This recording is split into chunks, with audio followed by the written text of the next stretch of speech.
We're okay. I forgot your hammer, Dave. I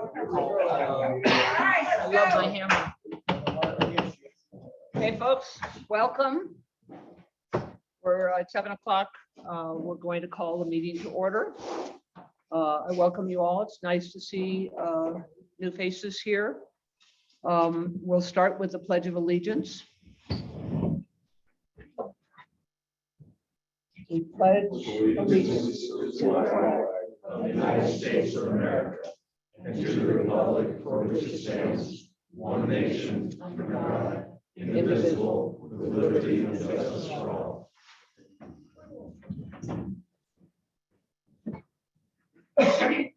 We'll start with the roll call. Dave Primer. Here. Steve Green. Here. Niffy O'Rourke. Here. And Chris Creech. Here. Steve Enright. Present. Steve, Chris Enright. Sorry. Are there any additions or deletions to the agenda? Yeah. Who said yes? I did. Go ahead. Yeah, the Is it an addition? An addition to the agenda?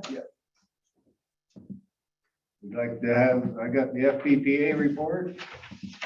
And Dave Primer and Steve Green were not informed of the committee formed to hire the new chief. Both of this board members would like to be reviewed the application. The hiring will be postponed until this happens. Did you get the application, which I mailed out to you? Or you've gotten the application that Chris mailed out, right? No. Me neither. So just quick question, what are you asking to add to the agenda? So we Add this to the agenda. just, Postpone Okay, the so- hiring of the chief until we get a chance to review everything. We're not hiring a chief tonight. Well, good. It's gonna be, there's a 2-week lead time, All right, Dave. we need a chance to look that over. Okay, And I got more. okay. Review of the administrative assistants, I think that job, we're doing it, we need to continue this or discontinue this position. Okay, and you All right. want, well, okay, could you tell me the first item that you mentioned, Dave? I didn't, The FPPA report, I sent it all to everybody. okay, I think you got it. all right, is there more? Yeah, man, that's a big thing. Okay, because we've got to figure out where to put it on the agenda, so Right. go ahead. And both Steve and I sent out agenda items to Deb, which didn't get put on the agenda. I beg your pardon, they're on the agenda. He should be do the agenda. We can send our items to him and he would be glad to put them on. so, Discussion of the agenda, I think is what. okay, All right, we have 1, 2, 3, 4 items, is that correct? Yes. Do you want to give a report on the FPPA, is that correct? Yes. And that's LoSAP? No. Is that- what This is F- This is the fire pension plan. Okay, So, Fire police pension is association. that part of our pension? That's part of the retired, all the retired people are getting that pension. And Stephen Zusky is the only one eligible to come on when he becomes 50. You should be having a pension meeting next month, though. Yeah. yes. Which is when you typically address the. Yes, we know that. This needs to be addressed. This is our meeting. Do you have something to forward that? Okay. So you want to address it at this meeting, even though there's a pension meeting next month? I just wanted to report on it. Okay, all right, I have additions. okay. I have We've got to, wait just a minute, we've got to figure out where to insert these. Sorry.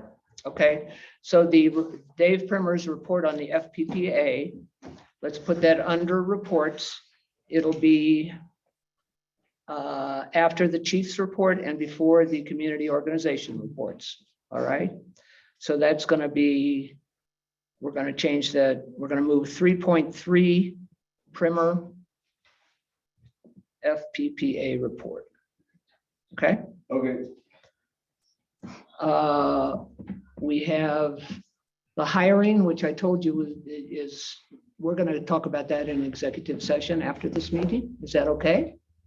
I don't think we need an executive session to talk about. I put it on the agenda as an executive session, so I'm gonna go ahead and hold with We have that. some things to go over about the hiring process, about the process. We have to make some decisions about how that's going to go. So are you okay with doing it after the meeting at the executive session?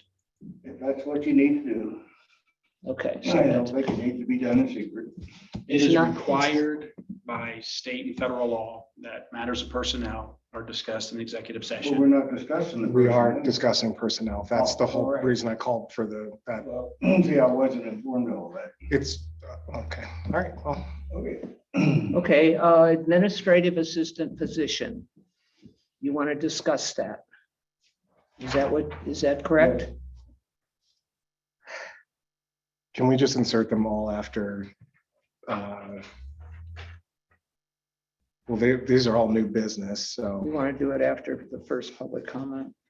Or where you want to put it? new business under section 5, so I'd say items 5, 4, so there are 3 items that you mentioned. Okay, You had postpone the chief hiring as a topic of discussion, cancel the admin assistant, and discussion of the agenda. So right now we have items 5.1 through 5.3 in new business. Can we Okay. make those 3 items 5.4 through 5.6? okay. Does that work? Works for me. I'm fine. Discussion of agenda. This is Primer. I have a couple things to say to Primer. additions. Oh, And I think Chris, you did too. Yes, sir. okay.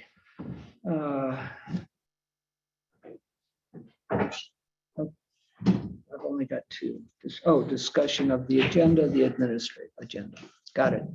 Okay. Chris Creech, you had some things you wanted to add? I have a potential deletion or correction. Item 5.2 is to discuss propane vendor / tank ownership. Okay, I have no desire to discuss propane vendors. I have submitted a request to discuss the situation that occurred with our current vendor that may be covered in the chief's report. So I have no desire to discuss propane vendors except to provide information based on potential information in the chief's report. okay, so you just we want to change that to just a discussion of what? If I may suggest, I think keeping it a separate agenda item is warranted. Mhm. I have some treatment of it in the chief's report, but I think addressing it as a separate line item is So probably warranted. leave it on. Leave it on. please. Okay, 2 additions. One, I would like to have a discussion about the Golden Gate Fire Protection Division's bylaws. okay, Some specific sections to note would be section 11B. And I'd like to have a discussion about that. I'll read that in at the time of discussion. okay. So did you print that out? I have printed our bylaws and I also, yes, I have our bylaws Well, printed. okay, so those are already distributed to everybody. So They're on our okay, website. yeah. Anyone. Did has you access. distribute you did send us the FPPA report, right? What? I'm just confirming you sent us all the FPPA report, correct? Yes. Yes. And I do have a copy of the bylaws printed if it is necessary for any reason. I also have a resolution that I would like to present to the board tonight. It might take me a moment to find specifics. So if I need to cite resolution number or anything else, I have a resolution to present to the board. Where can we put the bylaws discussion? 5, You want to 7. put that under new business again? That's new business. Yep. Yeah, so Okay, so that'd be 5.7. 5.8 is Creech resolution. I'm just gonna put it in there as that for now. That's fine. Okay, I'm sorry. And the last thing is a resolution that you want to discuss, Yes. and that'll be 5.8. Running out of room. Okay, any other additions or deletions? Yes. This is pretty quick. One is, I also agree with Dave, it shouldn't be an executive session. I don't see the need. I don't. Is that an agenda item? Yes. I don't know what else to talk about. I don't think it should be executive session. I don't think the state law says that. So you would, so I'm just So the trying, agenda line would be discussion of executive sessions. Then I don't think we should go into one. End of story. That's quick. I've said it. The other thing is, do you realize that on our website, this meeting is advertised at 2 erroneous dates? On the agenda itself, it says January 19th, 2022. what's today? Okay, it's Today 23. is 2023. Okay, so And then on the opening page, it says January 20th, 2023. This could be quite confusing if somebody, or even might be some legal requirement that it be correct. You would think. So do you want that to be an agenda item? All right, my agenda item would be the agenda. Talk about who's doing the We've agenda. and how already he's got doing that it. That's already on there. you got that on. Is anybody on the website right now or on their phone? I'm on the website. What does it say for the date of the meeting today? On the Golden Gate Canyon Fire Department's website. It's the year. Monthly I'll board say it meeting, says January January 19, 19, 2023, 7 PM, station number 81, 32360 Robinsonville Road. 2023. What does the public notice that we filed last year say for the date of this meeting, which is actually the only legally required notice that we have to give to have a meeting? What does that say? Do you know? It says January 19th, Mhm. station 81. You have 2 erroneous dates listed. That's all I got to say. Well, that's all I got. So it's listed twice erroneously on our website. at We this just moment. confirmed no, that it's not. There's listed 3 places. He read one. Here's the screen printouts. I did them at like 4 PM today. Steve, what, you know, So I if you take don't wanna accept it, responsibility. I maybe- did the maybe agenda. And it's I'm one not step wrong. infallible, okay? I understand. It's a mistake. Yes. All right, any other? Okay, onward we go. Are there any conflicts of interest of the board related to any of the agenda items? No. No, all right. Can we all like say that affirmatively? No. No. Okay. Approval of the December 15th meeting minutes. Everybody's had a chance to look at them and they will be posted after we approve them. Are there any changes or additions to the December 15 meeting minutes? If not, all in favor of accepting? Aye. Aye. No opposed. There's an item for clarification of the December 8th and that on the agenda, yeah, I have it too. On the agenda, I said December 5th. I want to call your attention to that. That was one you missed. A No, I mistake you missed. Okay, so I meant December 8th minutes. Meredith stated, the minutes stated the following. Meredith brought up a property she owns on Douglas Mountain Drive that she would like to get a cistern installed on, possibly by the fire district. Now, she called out Steve and wanted it corrected to the following, all right? This is the corrected, what she wanted it to say correctly. Maris Point of order. Point of order. Point of order. I have it, Steve. Point I of have it. order. I have it. Okay, I have what you have. Right. Point of order. With Meredith, Point I of agree. order. Yes, I have it right here. Maris Reeve offered her, this is a corrected statement from Meredith. Maris Reeve offered her property on Douglas Mountain Drive to the Golden Gate Fire Protection District to install a cistern. Little bit, she just wanted it corrected. So that's now officially in the record. I think that's really all we need to do. But I'd like to get approval from the board to I move to enter that correction into the minutes for 8 December. for Second. December 8th. All in favor? Aye. All right. Any opposed? Okay, we're going to reports. Treasurer's report is next. Chris? Yes, thank you. Before I get started, I just would like to first off thank our firefighters. And as a reminder, we're here to do the business of keeping them safe so that they keep us safe. And I want to always remember that. I have submitted some copies out to the audience. If anybody would like to review my treasurer's report, a few items that I have noted of expense. $1,124.54 were submitted to medical supplies, to Balance Street Medical Supplies. That is in line with historical values. It's just an action item that I would consider over $1,000 that I will focus my attention really intently on. $3,122.25 to ESO Solutions. Again, this is in line with historical transactions.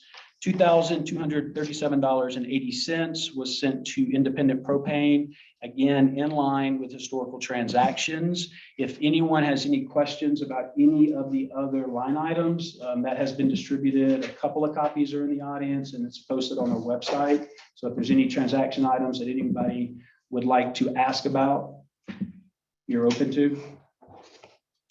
I will assume there are no questions. For the period covered December 22, we received 3284.92 in revenue, 2782.36 from Jefferson County Treasurer, and $500 as a donation from David Novin, if I'm saying it correctly. If you're in the audience, thank you very much. If you're not, thank you for the donation. That's a donation directly to the district, not through, and we certainly support our auxiliary, but there's an opportunity to make donations directly to the district. Any questions about revenue? Yes. When did you send out your treasurer's report? My treasurer,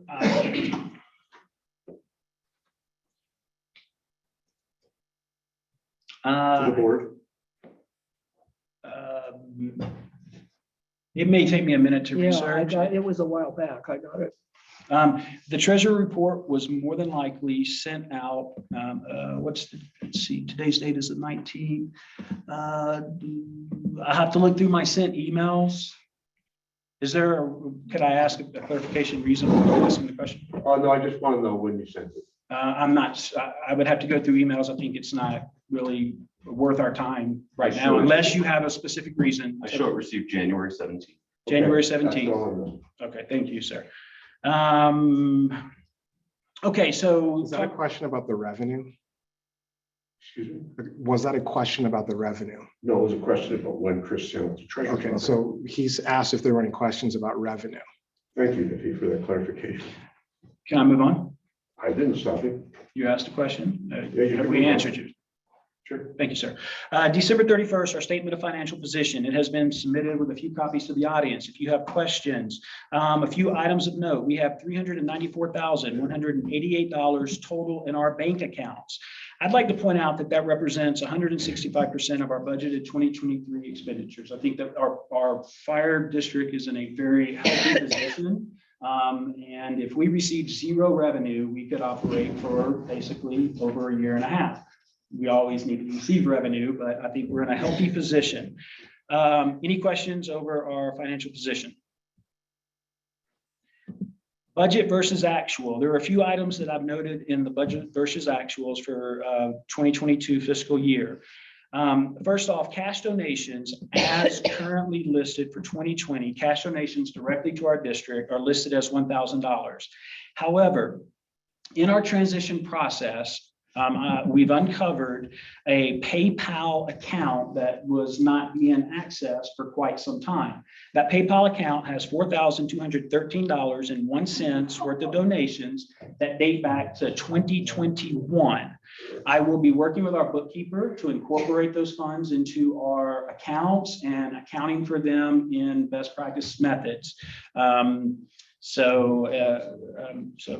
Total expenditures on our financial positions and on our reports, they're listed as 57.24%. I think if I were in the audience, I'd think, well, why are you taxing me? Why are you charging me if that's all you're going to spend? We had $100,000 that was budgeted that was put on hold for some grants and other reasons. So $25,000 was budgeted for recruiting and benefits. Now we only spent 498.14 of that. And I do believe that a lot of that has to do with some staffing that wasn't being paid at particular times and other factors. 6,500 was budgeted for PPE with only 2,071.62 in expense, likely due to low hiring rates, et cetera. But again, those are just some of the highlights of where we were pretty dramatically short on what we budgeted for. So are there any questions about budget versus actuals for 2022? I guess the PPE, and so do we have an accounting of what we might have had as a budget item that the auxiliary ended up paying for or supporting. I don't know if that's not part of our treasury, like obviously, but. It's a good question. I would probably only find in QuickBooks any donations that were made and not Directly. necessarily itemized to specific line items. Okay. Chief, do you have any? I kind of conceptually, I think the answer is yes. Okay. Particularly with the winter coats that were purchased Mhm. late winter of last year, funded substantially by the auxiliary. Those would be PPE line items. Additionally, I think we were able to secure a significant amount of grant funding to be able to purchase a bunch of this stuff at not our expense or at a reduced expense. We got, I think, 20 sets of wildland gear or something like that through a state grant. Mhm. If that was this year, or early 2022, I believe is when that all came in. Additionally, I think there was an intent to spend some of these PPE dollars, but that we just weren't able to before the turn of the year. If I can address if the LoSAP item shows underspent, I think the intent is to approve that today against 2022. Same with the stipend dollars. Those would be approved today against 2022 functionally as an encumbrance then. Thank you. I didn't notice that as anything, but thank you for that. In the treasurer's report, I've listed a few treasurer topics for discussion. I don't know if those are agenda items or things that should be talked about now. One of them is our accountant. There have been a few conversations in our last meetings about need for accountant and specifically our accountant. And I believe if it's an agenda item for us to discuss later on our accountant review is later, so I will postpone that. Just a few items of note, and I know that this is a topic in other topics. We're paying Novell Web Design continually, and I don't know if that's something that is part of this discussion or future. And then Viasat, the expense is high related to other internet options, and if that is something that we've talked about it briefly, but if that's on. That's under old business. We're going to address it. And website management. And I think website management can include the cost as well as who's managing the website, right? That's, I think, it says all called for that, but you had issues with the website management? I have a free website manager. I'm asking if we can We discuss have a that. free website manager sitting next to me. Yeah, on 4.2, is that going to capture all of this? Is that okay? Or do we need to create a separate agenda item? Not listed on my report, but just one last thing, just to keep everybody updated with the treasury transition. We have a bookkeeping accountant that has been consulting our district for 3 to 4 months now. Her formal tenure would be wrapping up at the end of January. She has taught me, I think, very well how to use QuickBooks. And so our current intentions that I will continue to manage the bill pay process and manage QuickBooks. And she has agreed that if I ever need her, just reach out to her. So once again, to Charlie, if you're here, thank you for providing Vanessa to our district. Yes. For those that might not know, Charlie Howe donated the time for his bookkeeper to assist us for the last months, and she's been absolutely, he underwrote her work. We paid nothing for it. Yeah. It was a donation. Thank you. Are you, the wanna- transactions you handed out, we're not going to address those. Can Any we questions? get a tax deductible certificate for him if he has a charge code or something We like have to do that? something. We should do something like that, Yeah. we'll do because it's a something. donation in kind, but he has a timesheet he's paying her. Yeah, so we can will get probably- something to- I'll reach out to him and research how to do that. He might just say whatever, but. Yeah. We'll take care of it if he took care of us. I Yes. think that's appropriate. All right, chief's report. All right, thank you. So Chief's report submitted on January 17, 2023. I can look up exactly what time if there's a question. First line item is, like in every other Chief's report since October, has been chief transition. Applicants were interviewed by the hiring committee that was assembled on September 1st. Those interviews took place on Sunday. Any additional details relating to that are privileged and should be discussed in the executive session. Finance LoSAP disbursement for 2022 was attached as an appendix. I asked for board action to approve both those LoSAP disbursements as well as the Q3 and Q4 stipend payments to our members. You want us to do that now, right? You know, we Make a can motion? delay. Well, we have that, Yeah. we have to make a motion on that for action on that. Can you ask for it and then we'll put it later? And part of this is like, can we just approve this in general? Like, or do you need to ask for I this? think it's the way the policy is written or the way the policy manual is written. It needs to be an annual approval by the board Okay. for LoSAP payments. Stipends does not need to be a board approval. It is, but LoSAP, however, does need to be board approval. My question is, do you want us to make a motion and approve that now, or if you wanted to? do it later? I want to make sure we just get through your Yeah, report. Okay. I'll sail through the rest of this. Okay. It is shorter than previous months. Administration, I did some research with other records management providers. We have one additional quote, but my intent is to delay that for the chief to make that decision, as he did present a very powerful and compelling alternative. That would save us $5,000. Something to that effect. Okay. All right. I have a recommended candidate for an administrator, intent to schedule a call with her and Board President Curley at a time that works for everyone's schedules. Operations, we ran 117 calls in 2022. Attached to the report are a set of specific reports laying out call types, geographic breakdown, personnel per call. Overall, I think we finished the year with the trends continuing basically as they were going, with roughly a 50-50 aid given, aid received. So of the 116 calls in 2022, we received aid on 22 of them. We gave aid on 27 incidents. We had 5 overlapping calls, which is 4% of our call volume was overlapping. We had an average of 40 minutes on scene, 64 EMS calls, 52 fire calls. Broken down specifically, the interesting ones are a total of 4 structure type fires, a total of about half dozen search and rescue type incidents, 1 hazmat incident, as well as a handful of other kind of miscellany, total of 8 wildland or outside fires. So overall, not a record year for call volume, but still very high. Call volume remains up there. Continuing on with other stats, worth mentioning, we did have several calls over the course of 2022 with 0 personnel responding. That's either on an apparatus or otherwise. Can you repeat that again? Sorry. The It's- percent.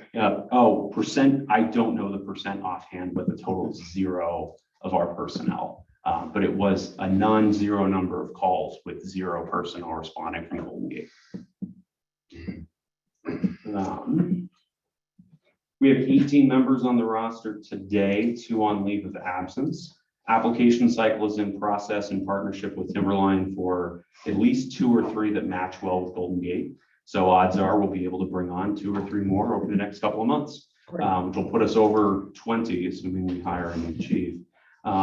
Resident has delayed, also largely contingent on the issues at Station 2. Training calendar for 2023 is in progress. Of note, we have a whole host of personnel completing ice rescue this week with Golden Fire. They've been gracious enough to allow us to participate in the training. The feedback I've gotten from the guys who are going to that is it's fantastic. It's the best training we've done all year. I've only been to 1 training this year, so I assume that things were still good last year. We're doing the field day on Saturday where folks are getting in a frozen lake and having a great time. So good times with training have already started. I'm going to be attending Fire Officer 1 in January, just to continue what we've got going on. Briefing to exception, continuing down. So logistics, submit a grant application with Firehouse Subs for a set of 5 new portable radios. It feels like we're competitive, but I have no idea how that's going to go. I'm working on preparing for the firefighter disease and injury prevention grant for personal protective equipment. That again will dramatically reduce the impact to our budget if we're buying PPE, which is always nice. Can I ask a quick please. question on training? Fire officer 1 training, who's covering the cost of that? It is covered by my employer and by a scholarship I was able to receive. So there is Okay. 0 cost to our fire district for me to attend that, other than I just won't be here. Okay. Does it cover your lodging, I'm assuming? No, but it's a week in Grand Junction. That's fine. Okay. So other logistics, I'm working on kind of exploring some mapping and geospatial coordination and intelligence kind of gathering tools. There's some really exciting things going on the fringes of like what we can do with making maps and how we can communicate effectively with rangers and with our own personnel to track things in real time. I don't have much more information than that other than I'm messing around with it and there may be something cool in the next couple of months to talk about. We'll see. It may be a total bust. Station 82. The long and short of it is plumbing has been repaired and the station is back in service and firefighters are back to using it. That's the good news. The root cause and origin of that was we ran out of propane at the station. We'll dive into those details a little bit further, but from an operational and running the department perspective, we're back on track. That station is in service. We're under the $5,000 deductible on our insurance. So no need for any insurance paperwork. The plumbing cost was approximately $1,000. And once we figure out our drywall costs, then we'll have a net all in for this. And probably that cost to rent a steam cleaner and just take care of it. Looking at our 3-month horizon, still working on the SOG revisions just because it's fun. My goal within the next 3 months is to have a new chief on board and have a new admin on board. And then you won't be seeing much more of me here in these meetings. Okay. And that's all I have for my report. Is there any questions? Please. Out of those 18 members, how many live in district? In the district's boundaries or classified as in district members? In the district boundaries. Probably a half a dozen, Well, how many is that? 6? probably half a dozen. Okay, 5 or 6. We need to verify that explicitly, but it is not a majority of the department. I see that. Any other questions? Will you take one from the audience? Sure. If I remember your statistics in the beginning, about 50-some calls last year were for fire, about 40-some% were for fire. Yeah. Is that higher or lower or about average to recent experience? I think it's on track with the pattern of fire calls that we've seen, especially looking that our district is a little bit more unique than others. If you look at a nationwide average in perspective, like what Denver is running, what West Metro is running, what San Francisco, any of these other major metropolitan areas, they're skewed much more on the EMS calls. We have a comparatively higher percentage of fire calls owing to the wildland aspect of our district. So going on smoke investigations throughout the summer, dealing with wildfires, dealing with people disposing of ash incorrectly, all those sorts of things. So we have a higher percentage of fires than most areas. But that the experience in 22 was similar to recent years before that. That's Not my changing impression. one way. Yeah, that's my impression. Thank you. I think 21 may have been a little bit more active of a fire year. But I think the relative percentages stayed pretty close. Thanks. So the 117 total calls include the 20 some odd mutual aid calls. Yes, as I stated in the beginning, we received aid on 22 calls. So we were not able to manage the call without assistance on 22 incidents. We provided assistance on 27 calls. But those 27 calls were out of district. Out of district, on the fringe of the district boundary, all depends on dotted line. We have the boundary map that shows like what we respond to and like how close they are, right? Yes. Okay. Sir, Chris. would you like a chair? Okay, I know Sam's gonna stand. no matter Yeah, I know Sam what. Sam likes to stand. We have two chairs We've over got a here. chair, are you sure?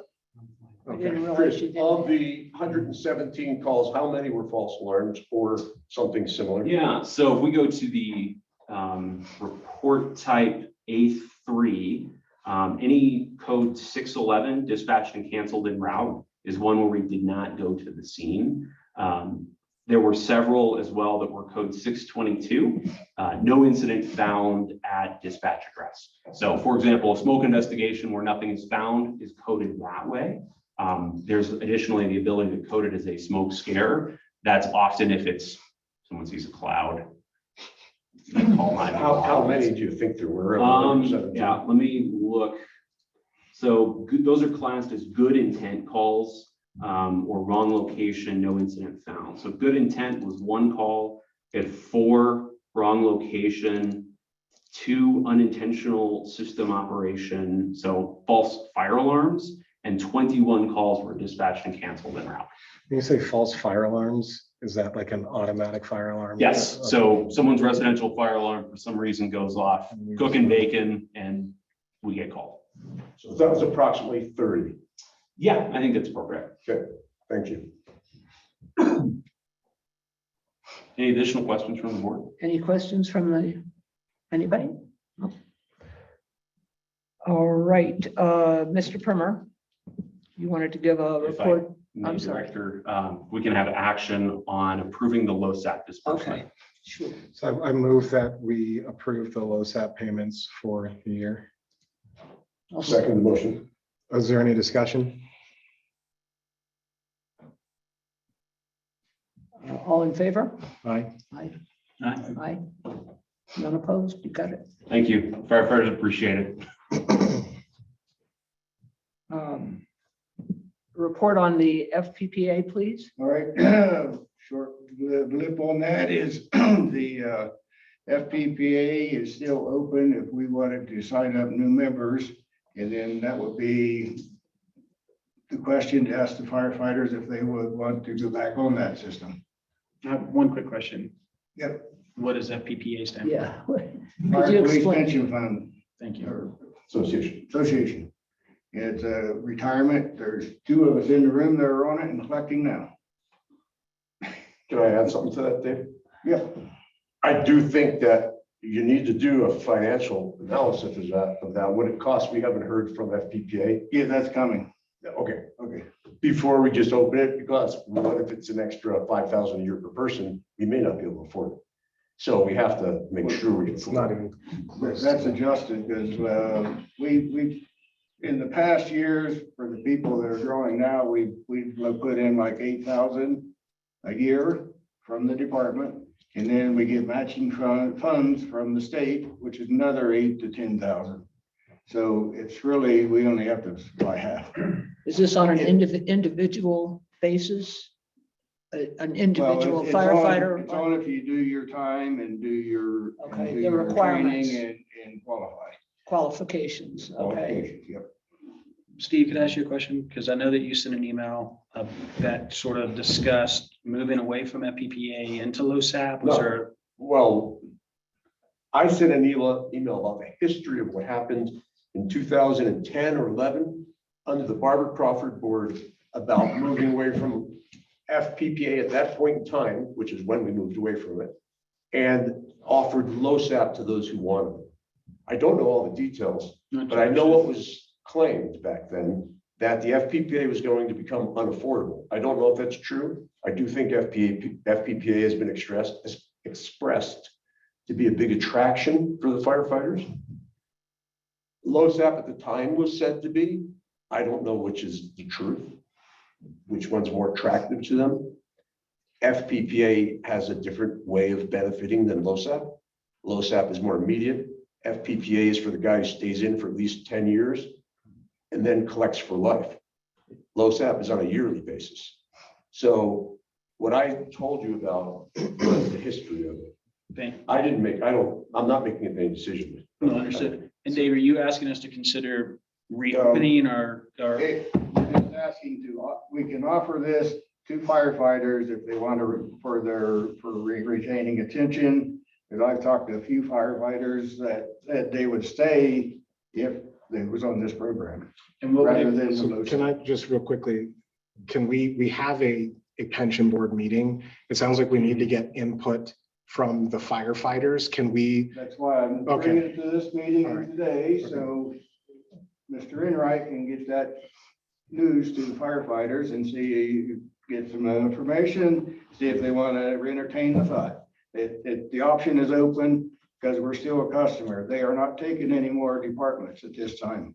Oh, So that was my, there's a He- reason- yeah, there's a he reason it's still researched all open. that, We can yeah. we can still sign people up if they decide to go for it. is there just like an analysis that we can give Chris that says these are the benefits that you could get? And then have him report back what they want to do or who wants to join at that Well, if meeting? you or- do your full 30 years, you get about $300 a month. it's, 20 years. 20 years. 20 years.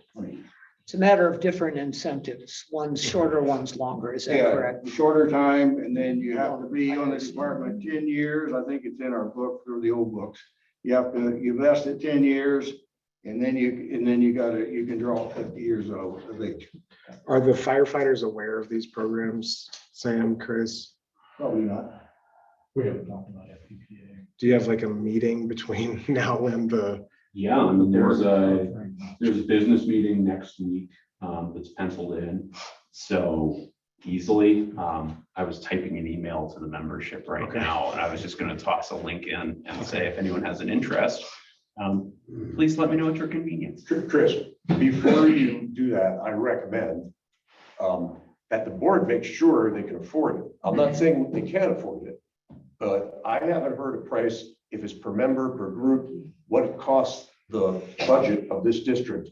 Because if it's reasonable and the benefits compensate, do it, because it is a good thing. But if it's not reasonable and we can't afford it, don't offer it yet. That's my suggestion. When the program was set up, it was, I think we had a 0.5 or we had a 0.4 mils designated for the retirement fund. You know, would that go away or like? how- Well, it just, it's still written in the books, but the money still goes to the district, but. So it's going to the general fund. It's We not don't, being put into this fund because because we're not. no one else has signed up for it because they went to the low SEP thing. Okay. Yeah. So So Steve, I'm trying to understand, like, Yeah. we need to find out if it's an incentive or not, and then research whether it's a good thing. I don't think we want to find out whether it feels like a chicken and the egg there. Like you're asking, hey, go find out if the firefighters want this, right? And then we can find out if we can afford it or. Well, I think we can afford it because That's what I thought because you too. get matching funds from the state. So, Will you be, you're waiting on that financial report, right? Well, they won't start until we get the paperwork. We can they'll do the study for us. Okay, You so said earlier something, 8,000 a year. Is that per firefighter? That's all? No, that's just 8,000 total into the pot. And then the FPPA, there are a lot of retired firefighters and policemen that invest the money and they do quite well.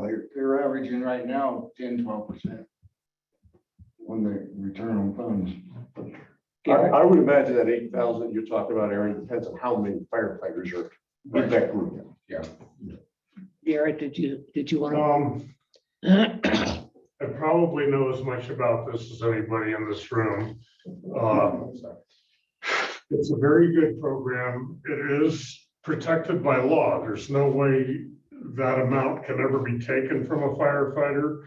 The recipient, when he dies, his wife gets the money for the rest of her life. Half, okay. For a 20-year firefighter, which I got 30, but obviously I passed my 20, I can expect to receive $100,000. Okay, that's if I live to 80, okay, which is a reasonable age. From 50 to 80, those 30 years, it's $3,600 a year, 36,000 every 10 years. And in 30 years, if I live to 80 years old, I will receive $100,000. It's guaranteed. I've already received 1/3 of it. The state matches. This is huge numbers. one reason firefighters have not been interested in this is because they don't understand how much money this is. Is it It's a lot of transferable or bucks. is it portable from departments within the state? Or Speak louder. is it portable? Can Like, you so, take, if you change, if they leave this is. district, can Okay. you take it with you? My understanding. It's transferable to another department. If you've got if you're vested with your 10 years, you can transfer to another department that is active in this program. Okay, What's really rare, as Dave was trying to say here, is that we still have an open account. Right. Okay, this is an opportunity for those who want it. I don't know if it's viable for this board. It is an expensive program, but if you want to talk about an inducement for well-trained firefighters that are retained, that's a lot of bucks. But if you go back and look, there's only 9 of us drawing, and that started way back when, and most people don't stick around that long, and they come on board, and they and we get tired of their, it, move on. and do we get their dollars? We still got their We keep dollars. their, okay, It's not their dollars. We still got our dollars. our dollars. So I get, to me, it's like, so if someone leaves before they vest, we as a district still get to keep that money. We get the- If somebody comes from another department, they're not losing what they had. And so to me, that's kind of a retention or recruitment thing as well. Hey, come to us, we have this program. But our program's on the lower end of the scale. Like go down to Golden, it's a bit higher. we're smaller. We don't have. Many firefighters will never When I ever was, do the when I 10 was years. on board, that's. Okay. Okay, they won't do it. And for those people, an alternative program such as LoSAP is more viable for the short termers. Because they can take it with them. Exactly. I'm trying to be even here in what I'm saying. Nothing stops us from doing both though, right? It's No, it's you a couldn't good do program. both way back. You had to be one or the other. I don't know about that. For individual members, they would need to be either or. Okay. I think there's some IRS implications, et cetera, associated with that. My perspective as a member is I've been quite happy with LoSAP because I can take that, roll that into a Roth IRA that I can decide how I manage and manage more aggressively versus a nebulous black box. That said, I'm fully bought into a It's nebulous black defined- box. it's with a defined parent. benefit. So I'm already on a pension, so I don't need another pension. To caveat my opinion.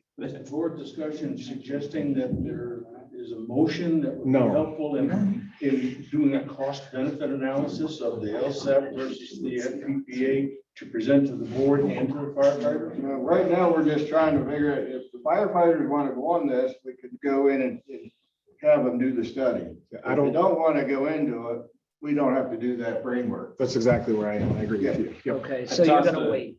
I've tossed the line to the firefighters just now, so we'll see if they have any interest. I was very clear that no action is guaranteed. This is, I just want to know if we should look into it.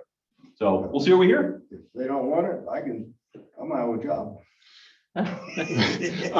One other random question. So if there are funds from folks that didn't stay for 10 years that accrued into the FPPA and they left, those dollars, where are they going? Are they just sitting in an account? The FPPA has them Mm-hmm. and it's in the fund. And when the fund runs out, I don't know what happened to it. Well, is the fund gonna run out? Well,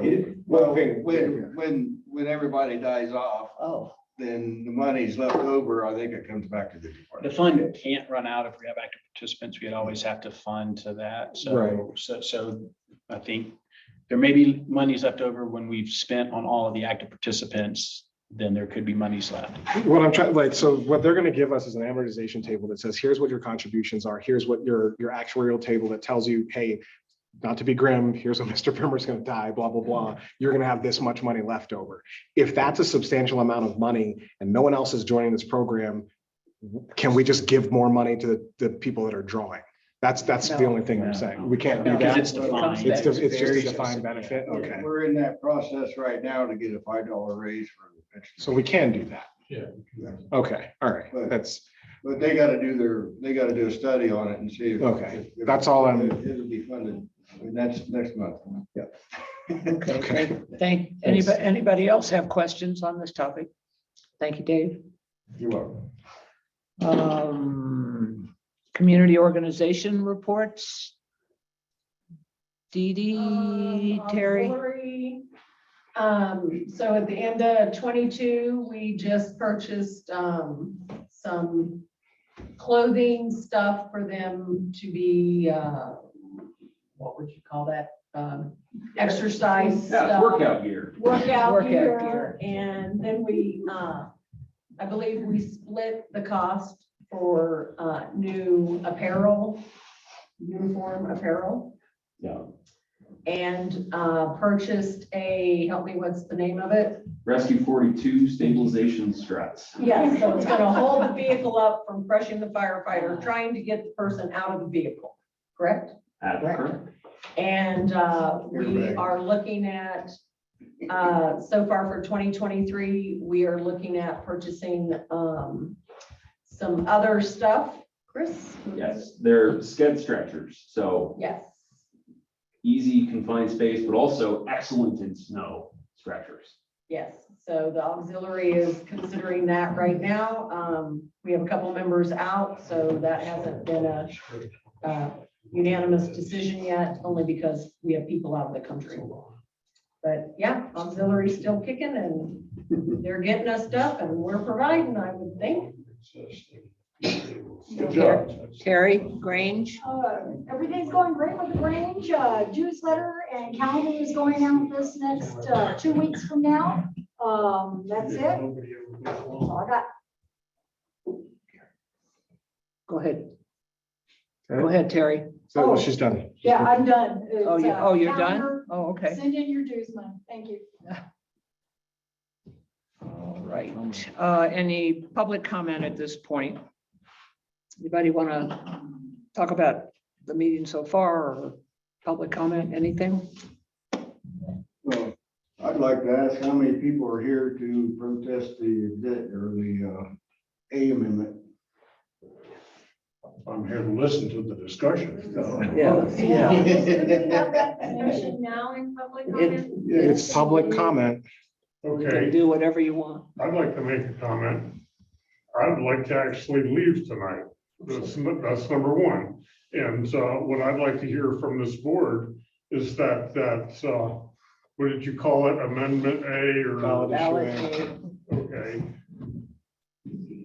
That no board can vote to raise the mill levy without the input and blessing of the constituents and the citizens. In other words, they can't bypass a vote on the mill levy. That's all I want to hear. I And will. it would be a tremendous disservice to the fire department if a board could vote to raise the mill levy without the blessing of the constituents, because it would totally dissolve the trust from the community in the fire department. I'm a person who would vote for funding the fire department, and I don't mind parting with my dollars. But to not be asked for that vote is a huge insult. I can, I just want to hear that that's not possible. I talked to a person last night who said it is dead in the water. I want to hear that explanation. I can't answer that, but Sam Patton is here. Sam Patton was on the board when. this- Sam's like, don't. I'm gonna pass the I buck. think Chris had. Do you want to go to Sam or you want to go to Chris to answer that? Well, Sam. he asked of the board, Yes. and I think he wants our opinion. Right. I'm sorry. Do you want Sam to answer, or do you want both of us to answer? Only because Sam was on the board when that was created. He has input about what it means. And you know my answer, Derek, so I won't answer.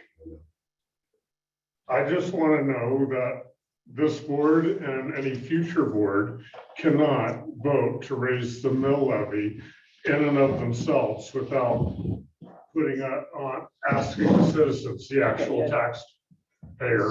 I think it's a fairness issue. Yeah. Okay, So go for it. personally, I'm happy to part with my money for the fire department. I back this fire department, but I would rather be asked than taken. Let us answer. All right, Terry. could you restate what ballot A said, so everybody knows this is what was passed and what's in Absolutely. effect now? That's I will answer why- that question. Okay. Go ahead. And I will address anything else related to that I can about Speaking for yourself. speaking for myself.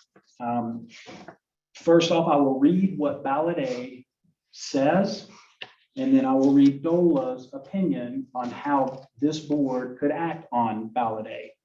Ballot A says, shall Golden Gate Fire Protection District be authorized to offset revenue losses from refunds, abatements, and changes to the percentage of actual valuation used to determine assessed valuation, in parentheses, in particular to offset revenues that would otherwise be lost due to the Gallagher Amendment to the Colorado Constitution, close parentheses.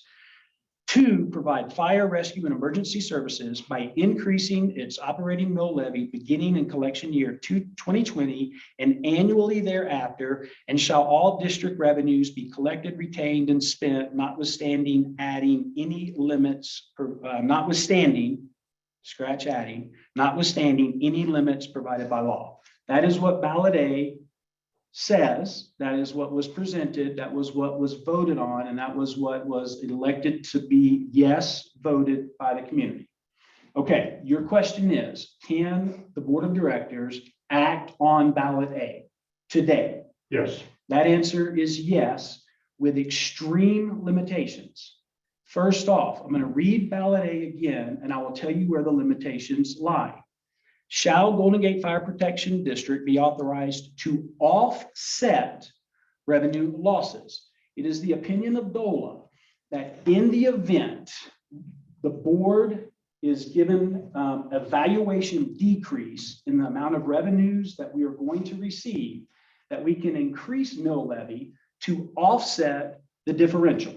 So for example, in year 1, you have to pay $100 in taxes. In year 2, valuations then say you only have to pay $50 in taxes. The only thing the board could do is increase mill levy to bring you back to $100. So it's not going to increase how much you would pay year over year. All it does is allows us to offset any revenue losses that would occur by those 3 events. Now, can I finish? And then I'll definitely entertain questions because I have information that could be extremely useful. I have a 7-year evaluation of the tax valuations that have been given to the board in the certificate evaluation from the Treasury. I've analyzed it. And over the last 7-year period, 2 years, this board lost revenue from refunds, abatements, or valuation decrease. Guess what? In 2018, this board suffered $3,530. In 2018, this amendment did not apply. So there was nothing that the board could have done immediately. In 2022, this fiscal year, our last fiscal year, the board lost $2,459 in revenue from 2001. In 2022, the board could have increased mill levy to recover $2,459. Now, divide that over 500 possible parcels that are contributing. It's not $5 a piece. but it's not an increase of $5. It offsets the revenue that you paid last year. So your individual tax obligation would be the same from year 1 to year 2. It does not allow the board to arbitrarily say 12% mill, or 12 mill, 50. We can only raise it to offset the losses. Now, my opinion of ballot A, exhibit A, whatever anyone wants to call it, there's one flaw in there in that it does not state that the board would be required to then, let's say in year 3, things stabilize, revenue came back to percentages that we were historically at. It doesn't trigger an automatic decrease back to the historical revenue rates, right?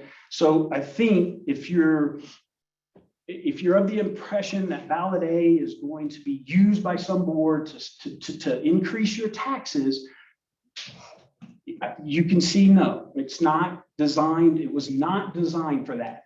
Now, let's talk about ballot A for a second. In 2018, the Colorado Fire Chiefs Association submitted information to every fire chief in the state of Colorado. They did study after study about the next several years of potential revenue decline for special districts. Our special district, had Gallagher been in effect, would have lost a substantial amount of revenue because the way that Gallagher was designed. It was designed to cause commercial properties to pay more taxes than residential properties. And so to balance this sort of payment of where tax dollars comes from, they would have continued to decrease residential values. Our district, I believe I've learned today, has 4 commercial properties. Therefore, had Gallagher remained in effect, this district would have been suffering substantial loss of revenue that could have only been recovered through elections, etc. Now, with this information that I've shared, let's take these small numbers of $3,000. I don't believe any board member would ever really care to go through the efforts to offset mill rates just to stabilize and get $2,400. Now, what if this year, this board finds out that next year our revenues are cut by 50%? If we wanted to recover that through taxation, we would have to submit to a vote in year 2 that would approve a mill levy rate that would not go in effect to year 3. Vote to whom? A vote to the public. No, a vote Without ballot A. without ballot A. Okay, so we raise ballot A. Let's say ballot A gets rescinded, it's no longer an action. If in December of this year, we are told our revenue for next year is going to decrease by 50%, we would have to draft a ballot resolution to submit to the community to vote on at some time in the following year to be enacted in the 3rd year. Therefore, our budget of our revenues of 193,274. If that were cut in half next year, what would you want us to cut out in order to recoup that? That you stated earlier. That's a beautiful, we have, That's what it's okay, for, right? year 1, we dip into our reserves. Are we now a solvent fire station, fire district at the end of year 1? Not really. Year 2, we're not recovering that revenue just yet. So now we're in the red. We're borrowing money or we're slashing services left and right, because it would take us a 3-year cycle to start increasing our revenue. So that is my. Why would you ever have a 50% decrease? Okay, you have a. Thank you. Okay, now here's the thing. We already know what years are we in? We already know what 2024 and 2025's evaluations are going to be. They're already passed by legislation. So we know what the valuation is going to be. We don't know what's going to. Residential property, is that We- what you're talking about? We don't know what residential property values are going to be, but we do know what the tax valuation is going to be. So what they do is they take $1 million of property value, they assign 6.8% to the taxable value, and that's what we then base our mill levy on, that portion of 6%. So The residential assessment rate. residential assessment rate. So those are already published, right? We know what they are. And truthfully, in the next 2 years, we will have some slight funding decrease unless property values increase. If property values go down, then when we also have a lowered residential assessment rate, we have a compounding effect. Do your assessments ever go down? 'Cause Yes. mine don't. Okay, that's exactly the point where if you really look at ballot A, number 1, the potential that the board would ever need to use it is so incredibly small that it is a waste. This is my personal opinion, Right. that is such an incredibly small possibility. However, in the event that it did trigger in a 50%, in a 75%, in a 25%, it is the fiduciary responsibility of any board sitting now or sitting in the future to make sure that this board this district can function as a going concern. And that requires revenue. That's your opinion.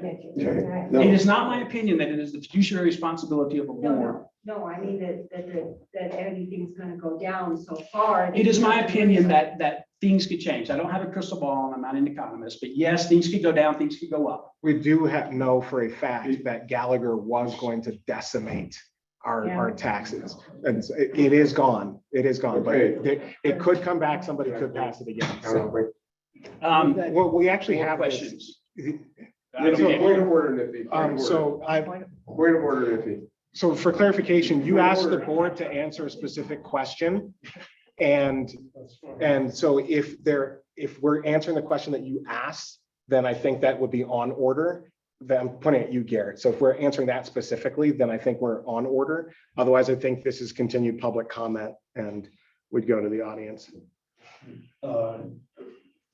Addressing your comments, Chris, I understand that you're saying that if amendment A or ballot A would allow the board to offset decreased revenues with increased mill levy, which would make it revenue neutral to the board, the fire department. Correct. And But cost increasing neutral the mill too. levy is not revenue neutral to the taxpayers. It will increase the taxes.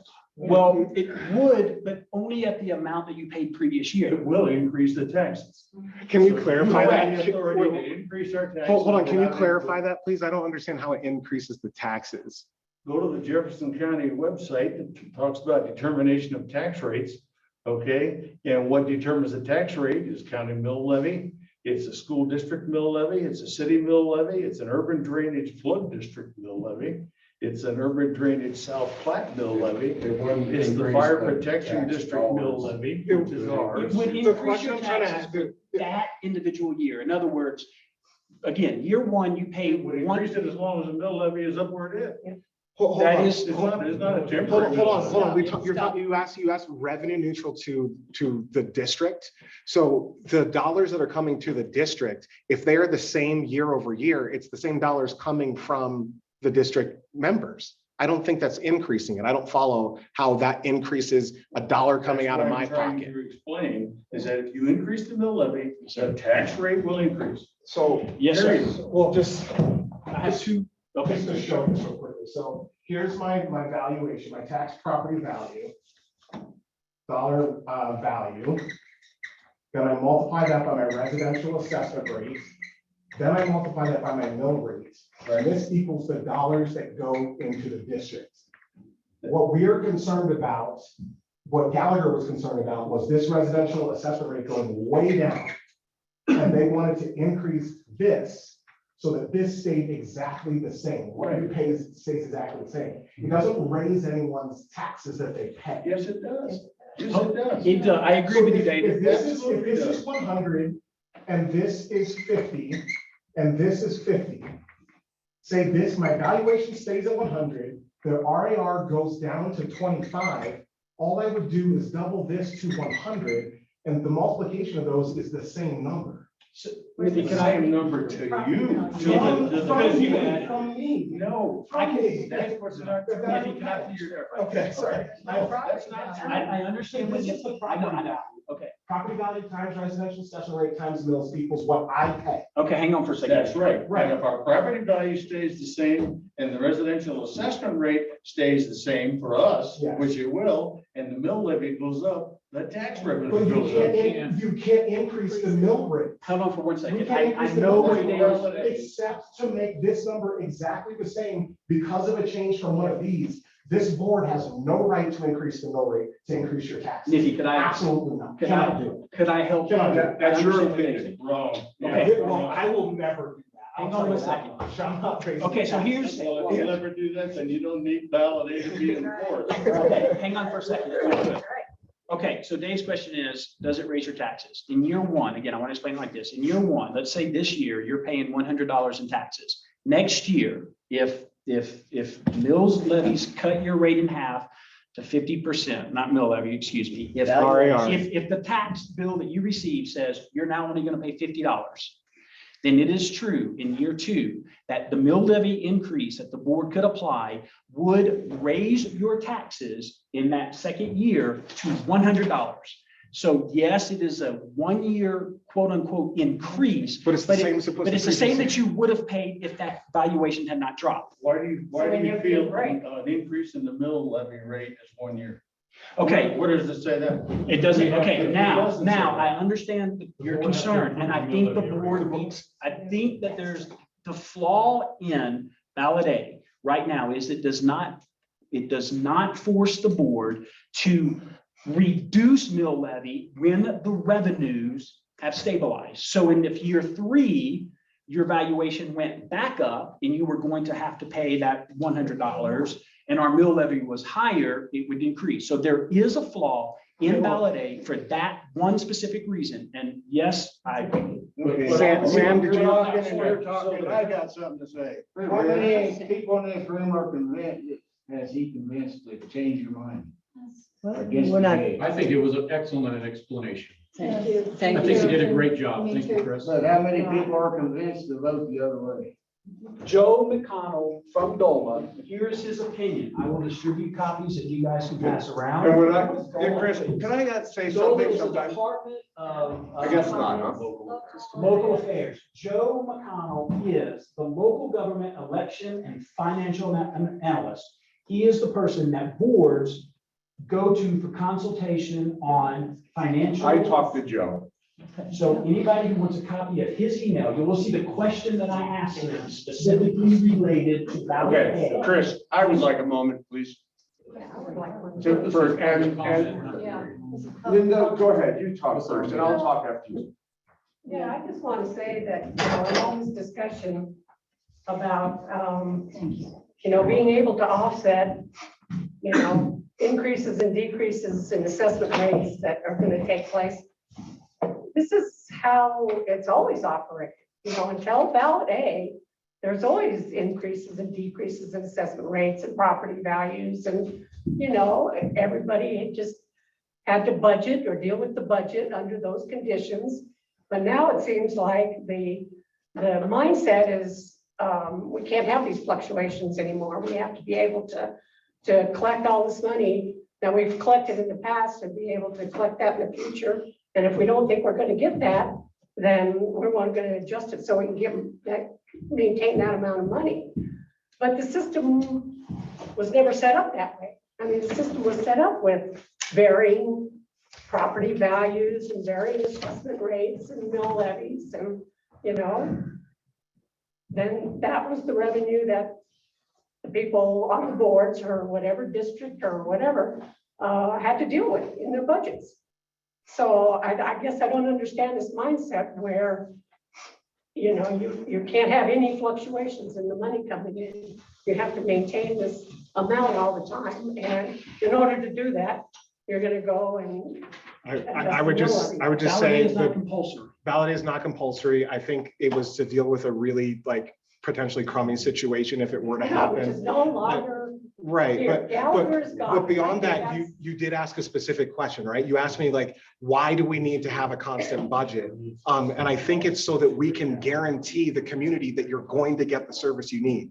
The last vote for a mill levy got us to our funding level. And so this district had to vote So to are you get, saying in the past, you didn't have enough I wasn't, revenues to operate correctly? I because you wasn't weren't here. able to adjust I wasn't that? here, but what I do know for me is in my business is predictability, is knowing to maintain, hey, I can forecast, here's what I'm gonna have, Yeah, so I can budget for it. And predictability on the backs of the Taxpayers like. Without their. I understand, so the predictability here is, We should be able to have a say. you always have a say. Mill levy is increased. We should be able to vote on it because we are the taxpayers. Right. May I, go ahead. Okay, we've gone through a lot of math and there's disagreement on whether the tax rates apply when they don't. Get away from the math. Everybody listen to Dave. Pay Please get attention. away from the math just a little bit and that can be verified. I just want to get back to what is it really that we're doing. I've been here 12 years, okay? And it was clear after I got here very quickly that the fire board and the fire district was completely dysfunctional. This is all my opinion, okay? It's completely dysfunctional. I think it's better now. most of the time. I think it's better now with the discussion and things going on with the changes and so forth. However, I think the epitome of the dysfunction and I'll leave it there with the board was when Proposition 8 ballot A was brought up to the district. The board at that time was telling us that the board is smarter than the public. The board was telling us that the board knows how to spend our tax money better than we do. The board was telling us that we don't have to tell you the lack of transparency is okay, we'll just take care of it. That's what the board was telling the public, in my opinion, at that time with the proposal of ballot A. The election that happened reinforced all those things. Now, we had an election, we're living with the results, but I think it's pretty clear. Poor communication occurred during that election. A lot of people didn't get their ballots, didn't have the chance to vote. There was no independent oversight during the election. There was a 1 vote margin. Two. Okay. It's 2 two. vote margin. I just want to be clear, it was 2. Yeah, no, but 2 is 1, actually. If 1 vote had changed, it wouldn't have won. It would have been a tie. But the election, again, reinforced with that lack of integrity and oversight in the process, reinforced the lack of respect for the voters and taxpayers in the district. So in my opinion, clearly there's a relationship that is broken between the public and the taxpayers and the board at that time with that vote and that ballot. So apparently, tonight there's an opportunity to help restore the trust and the relationship. If the board decides they want to carry over ballot A, you will reinforce that you are okay with the lack of transparency. You will reinforce that you're thinking the board can spend the money better than we can. You're going to reinforce that you know better how to spend our tax dollars than we do and how much we pay. And you will reinforce that citizen involvement and transparency is not really that valued or trusted. Okay. So good leaders, in my opinion, have a vision, articulate the vision, have a plan, articulate the plan, communicate and gather support for the people that need to support that plan, and then also approve funding for it. So I encourage you to show that type of leadership and help heal the relationship with the community and not pick that scab off and leave it as bad as it really is. Thank you. You're forgetting that half the people in the community, but I mean, this did pass. The way that this. Half the thing's written, people that I aren't. don't think you can use it anymore anyways. Thank you. Thank you. Aaron's waited to talk. Yeah, is that all you I would have like- stuff written down? You got more to say than that. Yeah. It says that you can raise the mill levy if the RAR is decreased due to the Gallagher amendment. Doesn't say that. It says in particular, it doesn't, Yeah. it does not. The opinion that we got, because when we had the other 2 board members, all 5 of us thought that like it was no longer in effect. But then we got an opinion that said that technically it's still in effect, and we're like, I thought it was in effect. Don't speak for me. I always thought it was in effect. okay, It's well, still- sorry, okay. I shouldn't speak for you, I apologize. Yeah.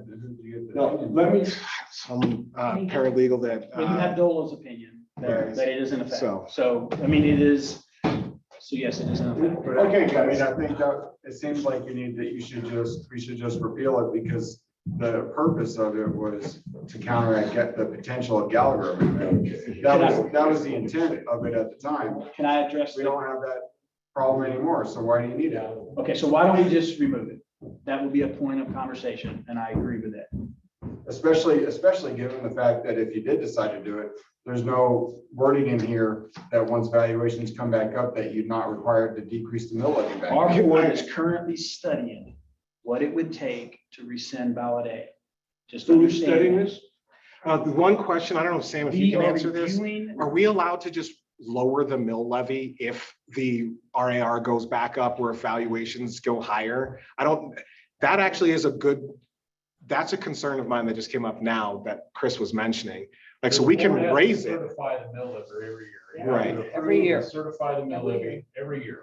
It's not, there's a mill levy that was voted on and approved, and that's what the mill levy is set at. We can't change We that. can't change that. Of course, you can change it in By December. vote. The DOLA says. No, hold on. Go out to vote. Yeah. Ballot- Then validate. Ballot Aid lets you raise it, but where in Ballot Aid does it say you can lower it? And there's no requirement that you have to lower it either. Well, even if there's no So requirement, increases- is there even the capability? That's a whole different question. If we can raise it and property values go through the roof, and then we can't lower it without going to a vote, I think you need to scrap. we need to actually find out if, yeah, okay. That's actually, Okay, excuse me, everybody, but this has been a complicated discussion from Chris. It's hard to understand, at least for me. The bylaws of this board, when this board and this district were set up, say people get the vote on this. The bylaws say it. The wording, in my opinion, of ballot issue A is very loose. I believe there's other people in this room who have read this, who are specialists in contracts. I'm referring to somebody who might like to tell us who she is. And she would say that, yes, the wording is loose, so it's not one person, not my opinion. This is like a loaded hand grenade. It's kind of like saying, don't worry, as long as you leave the pin in it, just leave it in the closet. The kids won't pull the pin. Well, someday, somebody's gonna pull the pin. It also demonstrates that the board, maybe not this board, but some future board doesn't trust the community. And lastly, I've spoken to Joe McConnell too, and every other legal opinion. They cannot believe any government body would give rights back to the citizens. They say to me on the phone, wait, can you clarify yeah, that? I'll clarify. They say, are you sure you want to do that? This is something you're giving up. You could get the money. Don't do that. Nobody understands giving anything back to the people in the government. Joe, I don't know Joe personally. He's a very nice man. He's very helpful, but he was astonished, as well as was Glesney, the attorney, as well as was another attorney that Sarah Shepard had me talk to. Nobody can figure out why we've ever given anything back to the people. These Do you have the conversations, I've presented emails that support. They what I- told you the conversation. So these were, okay, thank you. So you don't have that in writing? Whether they're ever writing or not, that's what happens. Okay. That's it. That's all I have to say. It's like a hand grenade in the room. I think Steve brings up a good point, is that it seems like the only thing that never dies is a government program. And it's difficult once a government entity, which this board somewhat is, they don't want to relinquish that back to the people ever. And so that's one of the difficulties with this, that what we had already addressed is that there's nothing in that ballot that says that they would lower the mill levy if there's a reason for it. Agreed. And so I think that's why this should be scrapped. If you want to do something similar, at least put some provisions in for if there is an excess of money or the revenues or such, or whatever the assessments are such, that the mill levy could be reduced. The only one question that I have is, like, I hear a lot of people saying, I wasn't on this board, I didn't even live here. In 2018, I lived it down the hill. 2014, I lived up here, and then I met a lady and she made me move to the city. Anyway, we keep on hearing that not trusting the people or taking control. I believe no matter how, I can't speak for how that election was conducted or opinions that people have about it being unfair or not. It did pass. It passed by however you interpret 1 or 2 votes. If it had failed by 1 or 2 votes, a lot of these complaints that I hear about it being illegitimate, would that then be illegitimate to you? That's the question. But my biggest thing is this community, I wasn't here, this community voted for this. And this community voted for the people on the board. And if you don't trust the people that you voted to be on the board to actually represent what you want and not screw around with your tax dollars, then that's just a question. Like, well, then why did you vote for them? You know, that's one of my questions. If you really don't trust us to like, I have to live next door to you, right? So do you think I'm gonna like raise your taxes for no reason? That's not the issue. That's not the issue. All of these people are here saying, we want a chance to vote on this again.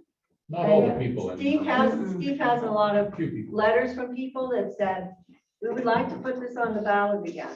So maybe you should listen to the people that are saying, we want a chance to vote on this again. We want to. we So don't- I've only lived up here 8 years. I was a Navy pilot for 20 years. I'm an executive officer with the federal government now, and I do budget. So I understand the budget. I disagree with what was said up here. That's wrong. It is an increase.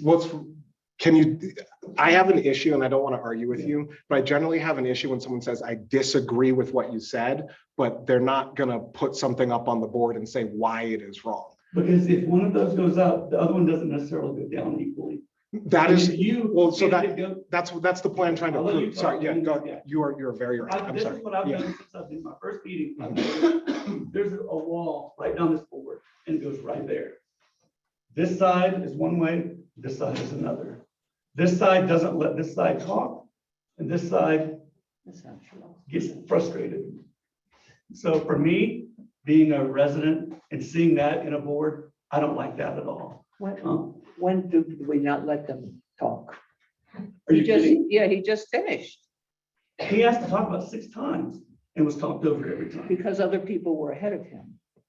Okay, that's your opinion. Can I, Anyway. do you want to clarify that with me? Because what my point I'm trying to make there is the reason why it offsets perfectly is because that's the only thing the board is allowed to do is to raise the mill to perfectly offset any decreases. They can't make it go higher. Right, but they're raising them. It doesn't say that. It does, They're it still says raising it. offset. No, it doesn't. It doesn't mean say that. the word But offset. that doesn't mean that. Go consult a lawyer. They say different Okay, things.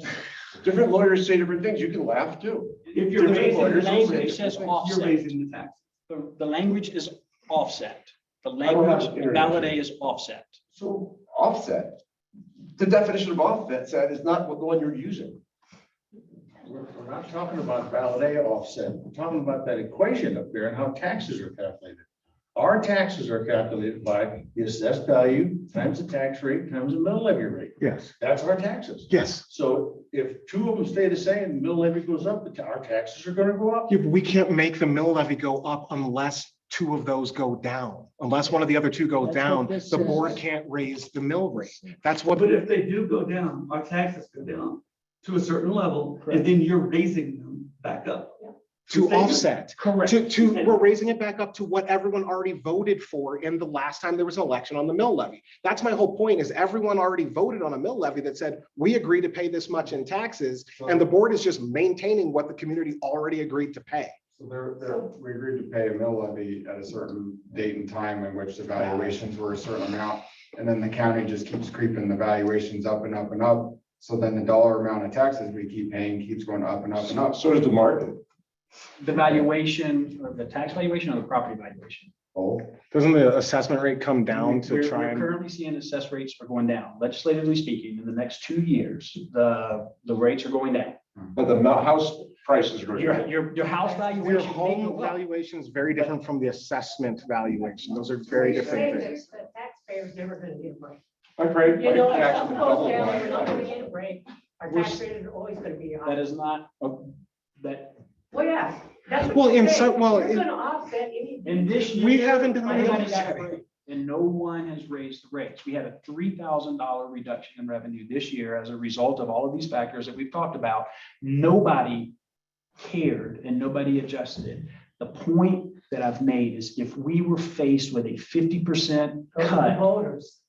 and We we go to voters in the meantime, our Okay. department can't keep you safe because they don't have any money. That's the only thing that I would think is a concern to the community. Answer questions, Steve. 3,000 out of 100,000 is a drop in the bucket. Who cares? What, I don't care about we lost 3,000. We can easily cut that back. I would never try to. Still come back.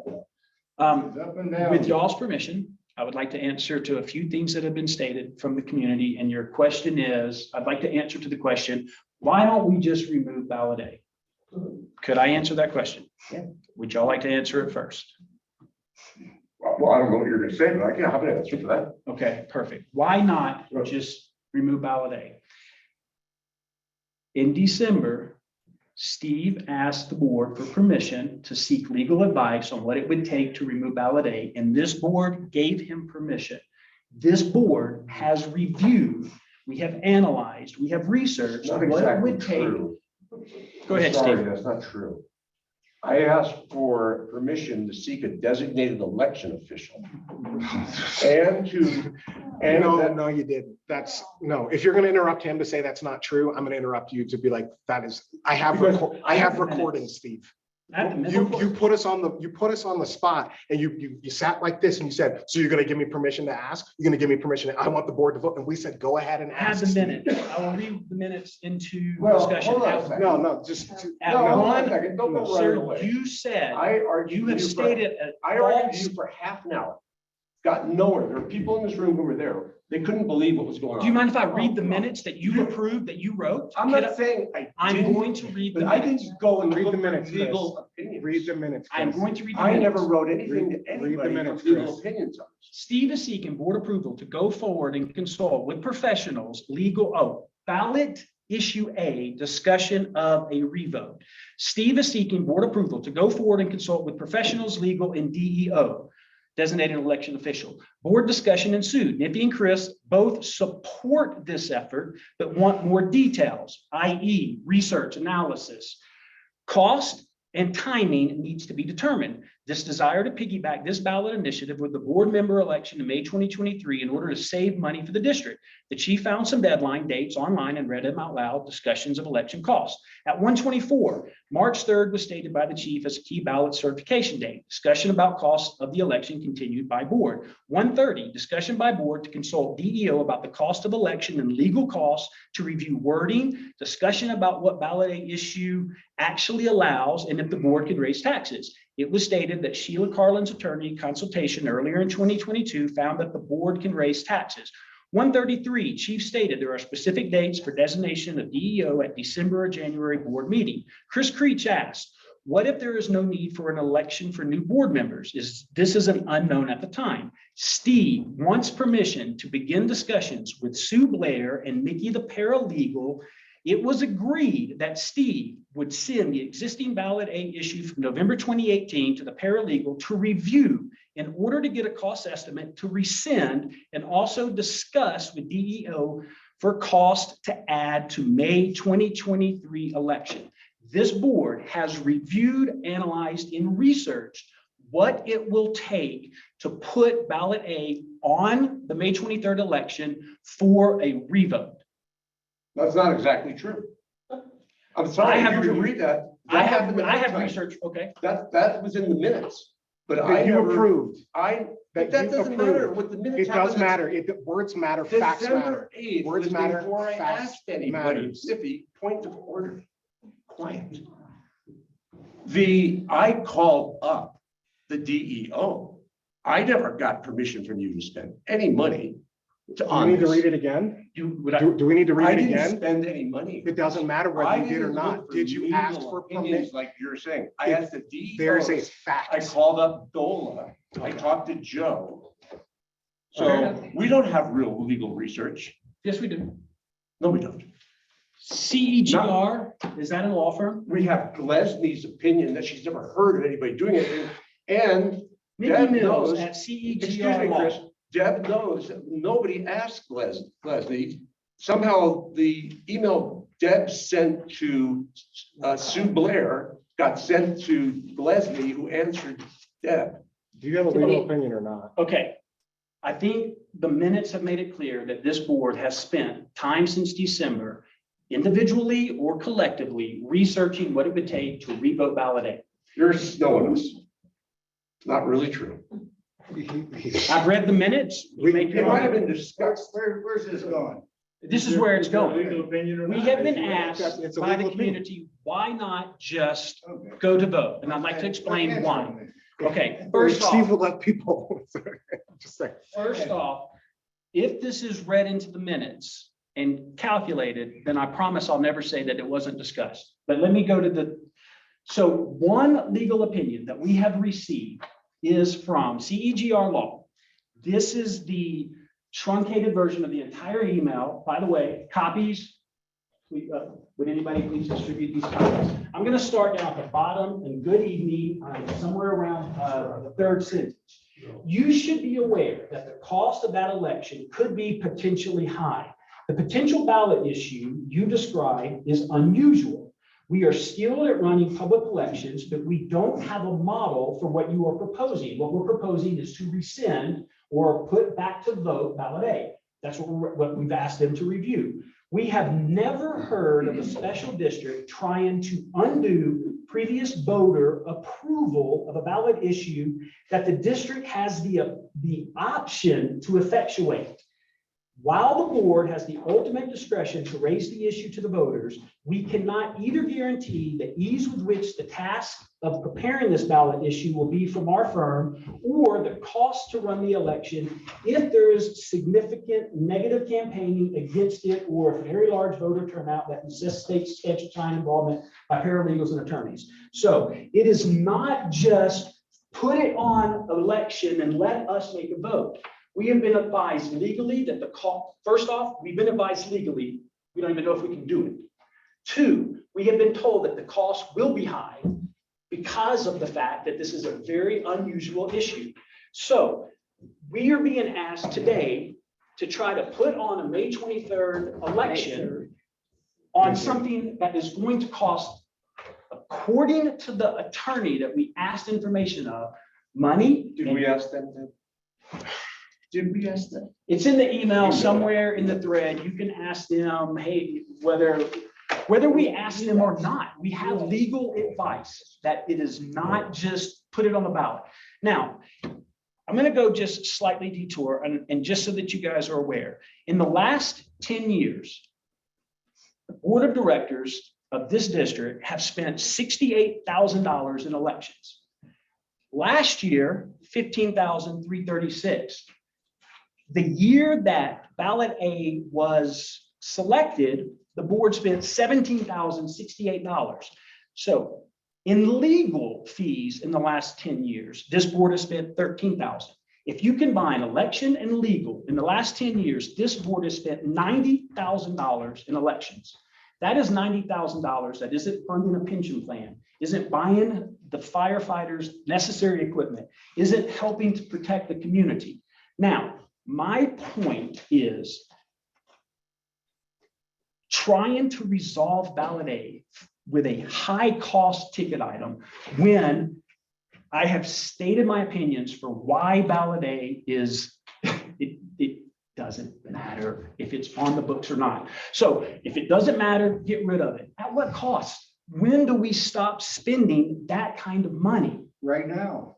So the board was willing to spend the money for an election to take away our rights of review. Not this with the board. board. They're not willing to spend the money to restore them. That's what I hear you say. It's just And when different. that Here, election here. happened, many of us did not get ballots for that. Right. I had to ask many times. That is an issue for the district attorney. Okay. If I you asked believe that many times anything about was, getting it. if you believe that election laws were violated, please discuss that with the district I attorney. guess my question is, you do this to me, you did this to him, you've done this to Steve. You like to talk. You don't like to listen, is what I've determined from here. I'm sorry. The gentleman here, and the lady here, and the gentleman on the end, listen. Not so much, not at all, is what I've seen in my first meeting, and it's very disheartening. Yes, sir. Can I don't know, have all the answers about this with people not receiving ballots, but when I first moved here, there was an election and I didn't get a ballot. And I don't know if it's the DEO or how this works, but I heard a couple things that happen here. One is like, if your property is in a trust, the way that they decide who to send ballots to are human beings that have ownership of property up here on the property records. So if your property is in a trust or you're a landowner, you don't get a ballot. Not the case with me. Okay. It's not actually the case, you described that wrong. Well, correct me. That's what I've heard, because I was like, this makes no If you're a resident up here, sense. You get a ballot, even if your property's in the trust. If you don't live here, you don't. That's not That's what I remember. that's not true from what I've heard, because Terry, You'll you, send them out of state. It'll get Yeah. mailed out of state. to you. Yes. If you own property. if you own Where property, you live in, Yes. across the country, they'll mail it. if it's in your name, they'll send it But to if you. you're a renter, you get a ballot. I've actually heard that is not true at all. Not at all. I don't get a You do ballot. not get a ballot if you have to rent. Be a taxpayer to get a ballot. So there are some weird things up here, and I heard some of that was intentional, that you didn't want renters being able to vote. And that also caused other consequences. To me, well, that's, look, I've heard that. And I don't know. I don't know what we're talking. I personally feel like everybody should, who lives up here, pays taxes, whether they're renting or they own the property, they're paying. Yeah, go ahead. Now that we're on the extensive elections, I contacted the county clerk, and they say if we can postpone the election in May, we can put it onto the November ballot, and we could also insert a decision on this ballot, or we can. Can we also do our, I know, but can we also do the board electors?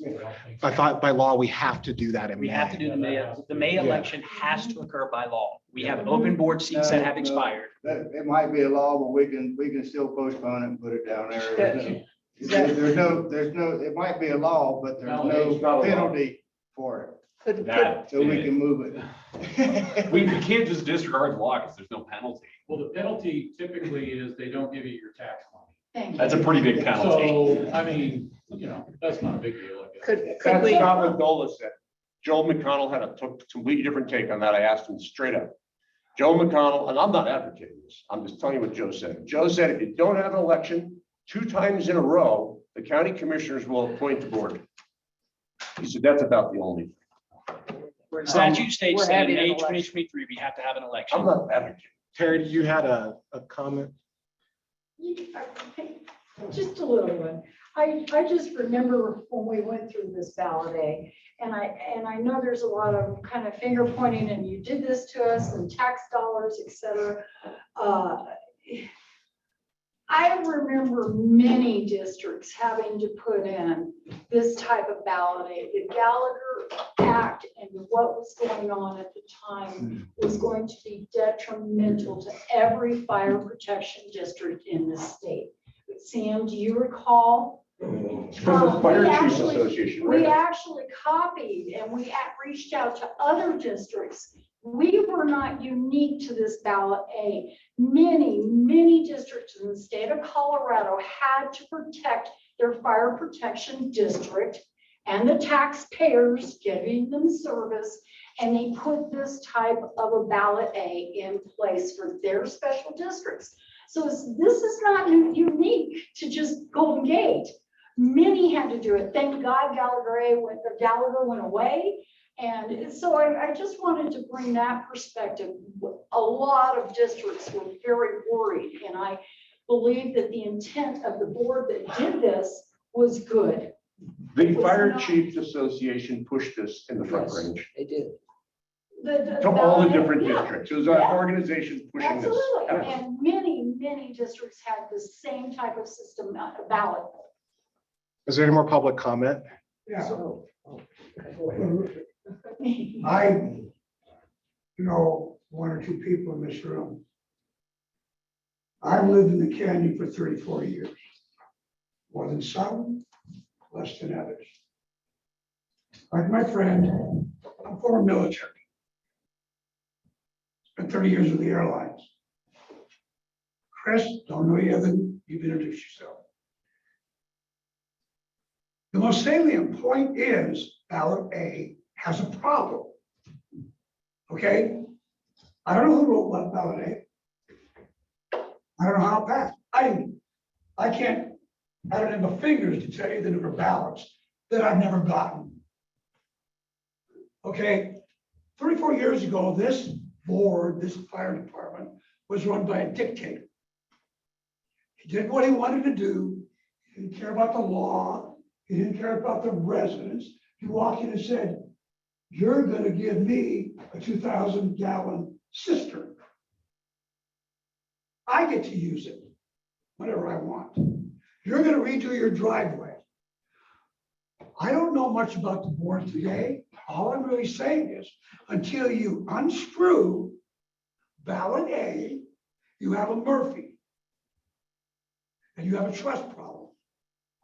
The simple trust problem is, if you can do it, the possibility exists that maybe not this board, but a board will do it. Pure and simple. That's all it comes down to. It's not personal. It's a loophole. If you do not plug the loophole in ballot A, I don't care about the cost. I'm not saying I don't care about it. What I'm saying is, it's gotta be above the level of the cost. It has to go to the level of the taxpayer. We're the taxpayers. I don't like a situation where anybody can arbitrarily, without my input or without my vote, raise my taxes without a statement in whatever you call it, ballot A, that says you have to rescind it. And Chris, you've already admitted that's not there. Yes, sir. Until you do that, you got a problem. Understood. You got a trust problem. And that's all I've got to say. Mr. Gentleman, over here. Similar kind of follow-on question. I guess for the board and the audience, and I don't have an answer, but how could this thing be gamed? Gamed? Gamed. What does that mean? How could another board in the future find a way to abuse this? Well, I think it's that loophole that we're talking about, and that's the concern that's starting to hit me is I don't think there's a mechanism to actually even reduce the mill levy. So this board could have, because of the $3,000 deduction, could have increased the mill levy by 0.01 mils or whatever. So, and then next year, if the Could go revenue back went up. down again, they could ratchet it up to 9.02. Yep. And then the valuations in 4 years go up 30%, and then you're still getting the Exactly. increased 9.04 There's mil. no way to lower There's it. no way to lower it unless going to a vote. I think we can lower it. We don't have We can't lower the ballot A doesn't give us the ability to lower it. It only gives us the But every ability. We don't year need we ballot certify. A. We We can, certify we it can every year. lower, we don't have We to have a can't, public vote to lower. yes, you do. That's the ballot A is the only reason why we can do anything to the mill levy without a vote. We can't lower it or raise it pre-ballot A. Complaints if you lower it. There's still the issue of the bylaws, as Steve brought up. Yeah. It takes voter approval to do either, right? Well, correct, but then the community voted to give the board the ability to raise it. And With the intent. With the intent of offsetting. Gallagher. Yes. If it was the intent of if Gallagher ratcheted down the Right. valuations by a lot. right, And now Gallagher's not there, so that was the intent of A. I received a very, And that's very how it reasonable bid was sold to to everybody, do this. right. was because of Gallagher, the Gallagher scare. That's how it was sold to everybody to vote for it. Gallagher did pass, so it did happen, right? And then it was repealed. Right. So Gallagher was in it was a very real thing that could. It's been. Yeah. I received a very reasonable bid, which hasn't been discussed tonight yet, from a DEO, which we're most likely going to use, where I don't think it's expensive to do what people are asking. Although some people have represented it as expensive. Oh, shoot. I have a question. Sorry, I want, John, would you like me to read your comments in? There's one other gentleman standing in the room. This is public comment. So I want to make sure I get you. And then John Art, do you want to just say, yes, you want me to read these? Sorry, you wrote that as a direct message, my bad. Anyway, Online. yeah. Okay, all right. Well, I got a question too, real quick. A lot of us from the audience are people that are opposed to it, but I'm willing to hear other opinions of people that are still in favor of validating what you have to say about it.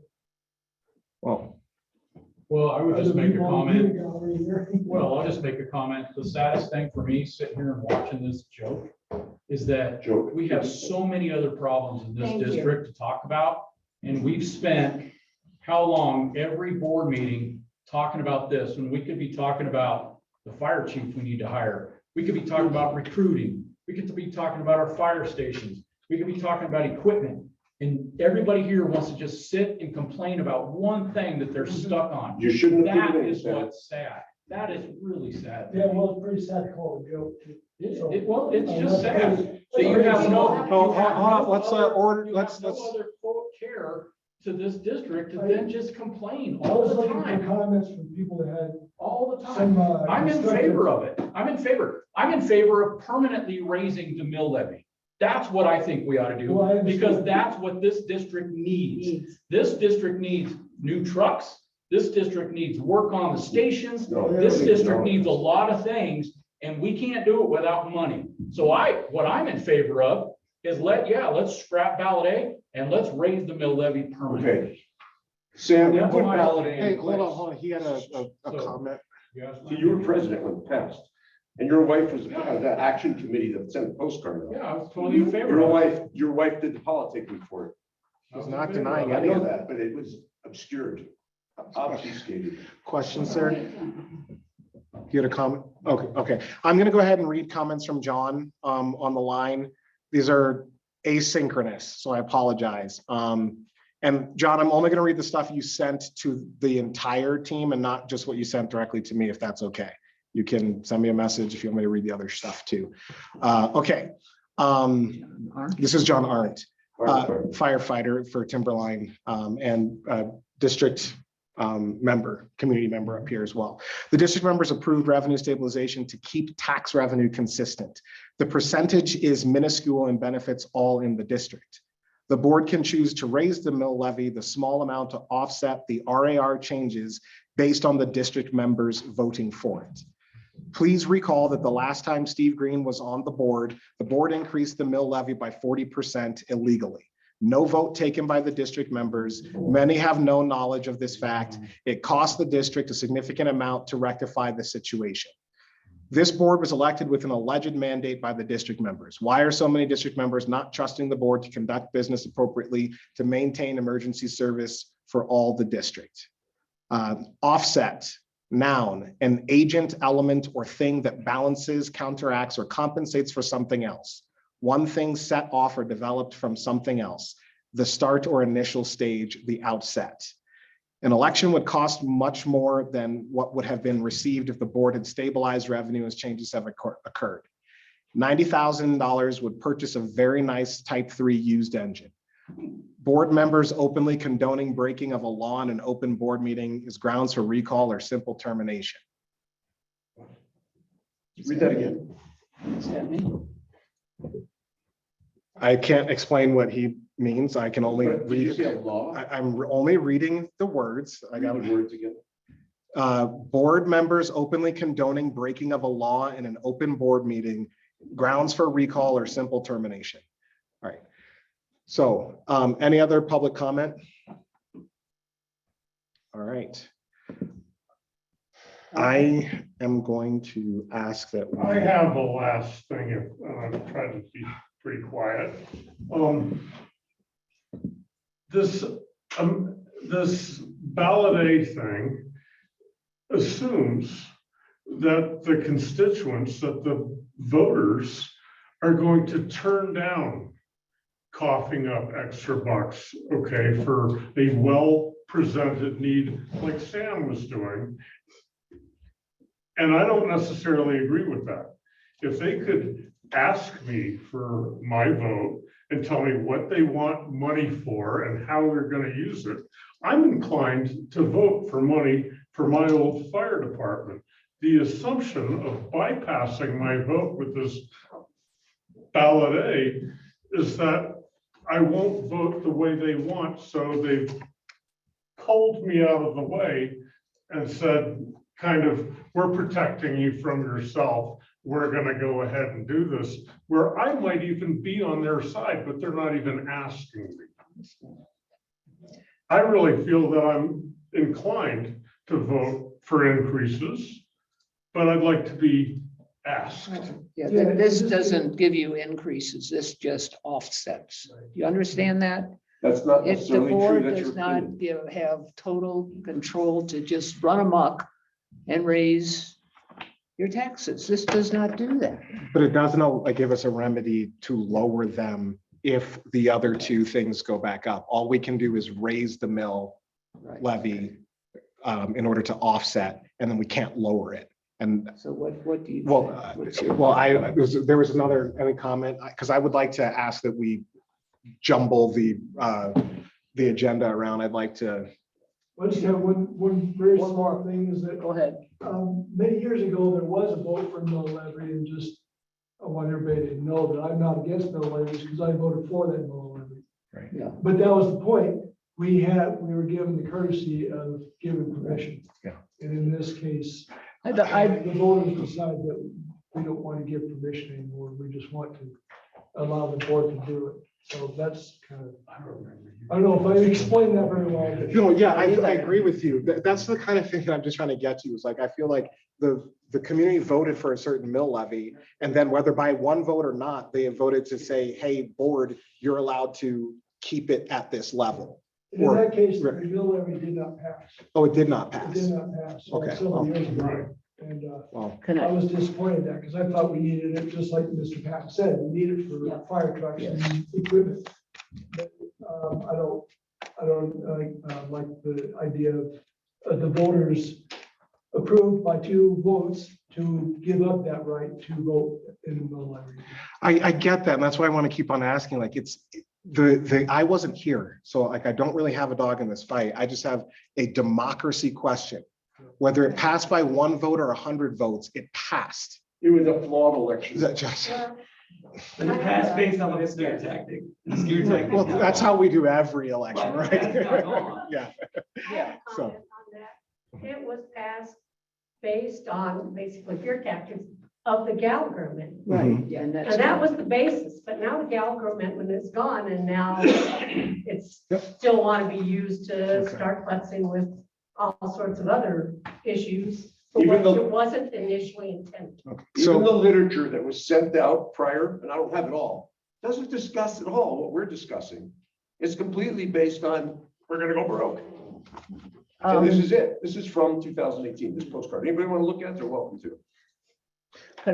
Could I just ask, and first of all, I appreciate everybody that's had input on this. I know it's a hot button item. Does everybody totally understand what this ballot A says? I mean, do we really understand it? Do you? I don't. I'm first to say. It's just a little, it's a Poorly little, written. yes. What if Mr. Primer, Dave Primer has said that we could bring this in November to rescind it if we can get legal advice. You can do it now. If we Okay. could get legal Cheaply. so I'm advice. gonna Let me move to finish. close public comment. Okay. Second, someone, Second. all in favor? Aye. Aye. Okay. And then I'm gonna move that we bring forward item, where the heck did it go? Is it under DEO? You want- Board elections, 5.1. Yes, 5.1. I'm gonna move that we move that forward Okay. and discuss it now. 5.1, Yes. okay. That's Is that part of this. is that a second? Second. Second. All in favor? Aye. Aye. Okay, all right. Go ahead, Deb. Oh, can I go on? Yeah, well, I just I wanted was to- gonna, I was Yes. gonna suggest, we're going to be discussing the board elections, the deadlines, the DEO hiring, the resolution, possible resolution, ballot A, and nomination, self-nomination. What if we put this rescinding off until November, when we could have some public meetings and hear from the people that are comfortable with this, have some firm legal advice on interpretation of how to rescind it? No? Okay, My only comment is things aren't getting any cheaper. They'll probably be more expensive to do it at a later date in November. I would like to move that we add on the November ballot rescinding ballot issue A. Is there a discussion? I need a second. Second? Second for discussion? I'll discuss it. Okay. First of all, it doesn't cost a lot of money to remove this now if we're gonna have an election. Nobody's wanted to talk about the bids, Yeah, we were. and I got a bid. We're getting to it. It's Okay. only gonna cost, if we have a mail-in ballot, probably less than $2,500 more. And you don't vote to rescind, according to Okay. Jeff Erb, who is a lawyer who I spoke to for free. Wow. At least- Oh, so you got a legal opinion? No, I don't know. You know, I don't. All I know is Shepherd put me in touch on a conference call with Herb. I recommend that we consider him as a lawyer. He said, don't try to rescind it. Make a new motion or a new ballot initiative that says the board cannot raise the mill levy above the current rate. I believe that's the language that he used. Without a vote. Without a vote of the people. That would then nullify the fear that's in this room. And the current rate is whatever it is, 9.0167. I believe. That's what he recommended. To run a mail-in ballot election is going to cost $12,500. And then I asked, and I said, I added it all up with the ballot initiative. It came out to 13,600. And I said to Shepherd, the DEO, we're considering hiring 15 grand. You think that'll work? She said, yeah, she thinks, yes, that will do it. And that's what, pretty close to what. And that's we in paid writing last and year. emails. I'd like to amend my motion. Question. Sorry. Go ahead, Mr. If I'm honest. I've seen the quote. I have not seen a quote from an attorney to draft our resolution. Do you have a cost estimate? for He what told it- me how much it would be on the phone. He said it would be under $1,000 Okay. for legal, all the legal it is to Would draft. you get a statement of work? Would you get a formal quote? Would you get a I will, of bid? course I will. Let's see if we move forward on If we this. move forward on this, of course I will. Yes, Okay. we've got a motion on the floor. So I'm amending my motion to change the language to say I'm putting forward a motion to address ballot issue A in the November election. Is that clear enough? As opposed to. As this opposed to, so we, mayor, as because I opposed don't to- want to get into nonsense about whether it's rescind. I just don't want to talk about, that's months away, whether it's rescind or do this or do that, or it's capping what we can raise things to. You're just postponing. I'm not I'm putting it on, There. I want to put it on. It's gonna do it. It's gonna go in No, November. no, you don't know that. I don't, but I bet. Can I ask a Might be 4. clarification on your motion? Please. The way that your motion has been stated is you are forcing us to put it on the issue in November. Could we continue with a pattern of review, analysis, and research? Because we might not have by November enough information. Therefore, if we don't have the information that we need, we're forcing it onto an election. So we should continue to research, analyze, and get solid I think quotes, statements of work, but before we commit ourselves to put it in on an election. That is We can my, always overturn. Okay, a I believe resolution. Dave has a comment. I think we need to vote if we want to rescind this first. And then we'll decide where to put it. Or counteract it might be a Yeah, better word. right. Yeah. Yeah, because right now you're wanting to put it on, so that means we want to put it on. But we really haven't voted if we're going to put it on yet. If I make a We're gonna motion, rescind it. if I make a motion saying that I want something on a ballot, that means I'm asking to put it on the ballot for a vote. That's what, yes, You yeah. want to put it on ballot, but I don't want to put it on that ballot. I want to make sure that we're going to put it on a ballot. Then we'll discuss which ballot to put it on. Whether that's May what or my- November, is that what you mean, May or November? You clarified you wanted to put it to November. I want to put it on in November. That is my motion that I'm putting out. But Right. I wanted to rescind that to put it, do we want to put it on a ballot? I want to make sure we want to clarify that we're ready to So you vote to can, put it on a ballot. Then we'll decide which ballot to put it on. so you can ask me to table my motion Okay. because we have to act on my motion first, Okay. which is probably why I That's made kinda my why motion I'm- first. That's kind of why I'm saying this. Okay. I need to clarify if we're going to do it first. So would you amend your motion to whether we're going to vote and get this done? And then decide which ballot. So I'm gonna speak pretty plainly here. I have an issue with the language of ballot A now that I didn't have, Valid.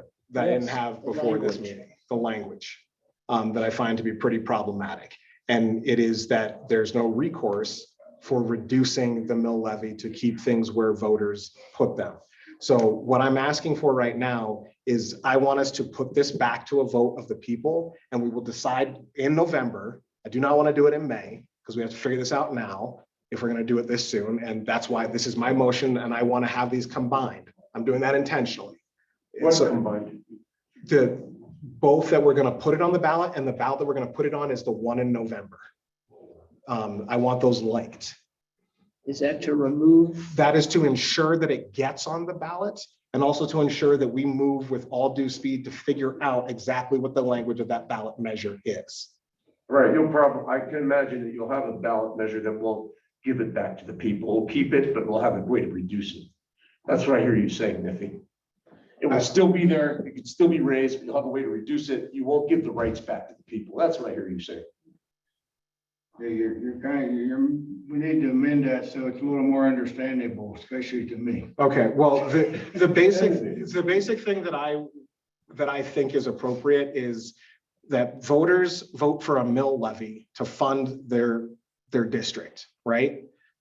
I believe that vote already happened. And the timing and the issues that we have with, hey, does our fire department have enough money if things change rapidly? I like to make it very clear, like very, very explicit, and the community can say no to this, that the only thing a board can do is raise a mill levy only to keep the revenues exactly the same, and they are required to lower it the minute any of those other two things change. They must maintain constant funding only. Still take away the voice from the people. This is giving the people the right to vote on that. That's what I'm trying to say. Vote on the right to take away their voice. That's what I heard you saying.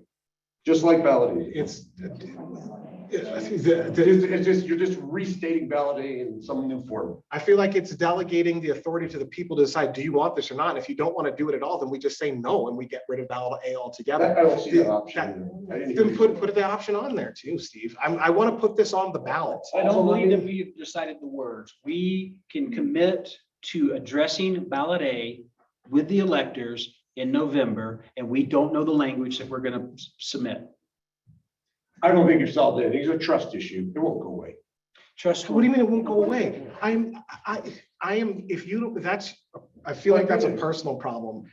There are folks in this room that I'm personally committing to making sure this gets on the ballot to either get rid of it altogether or give us the ability to maintain funding so that your fire department, your firefighters have consistent funding. We got 400 grand in the bank. We have fun. And we got 200 more coming in. We're enough.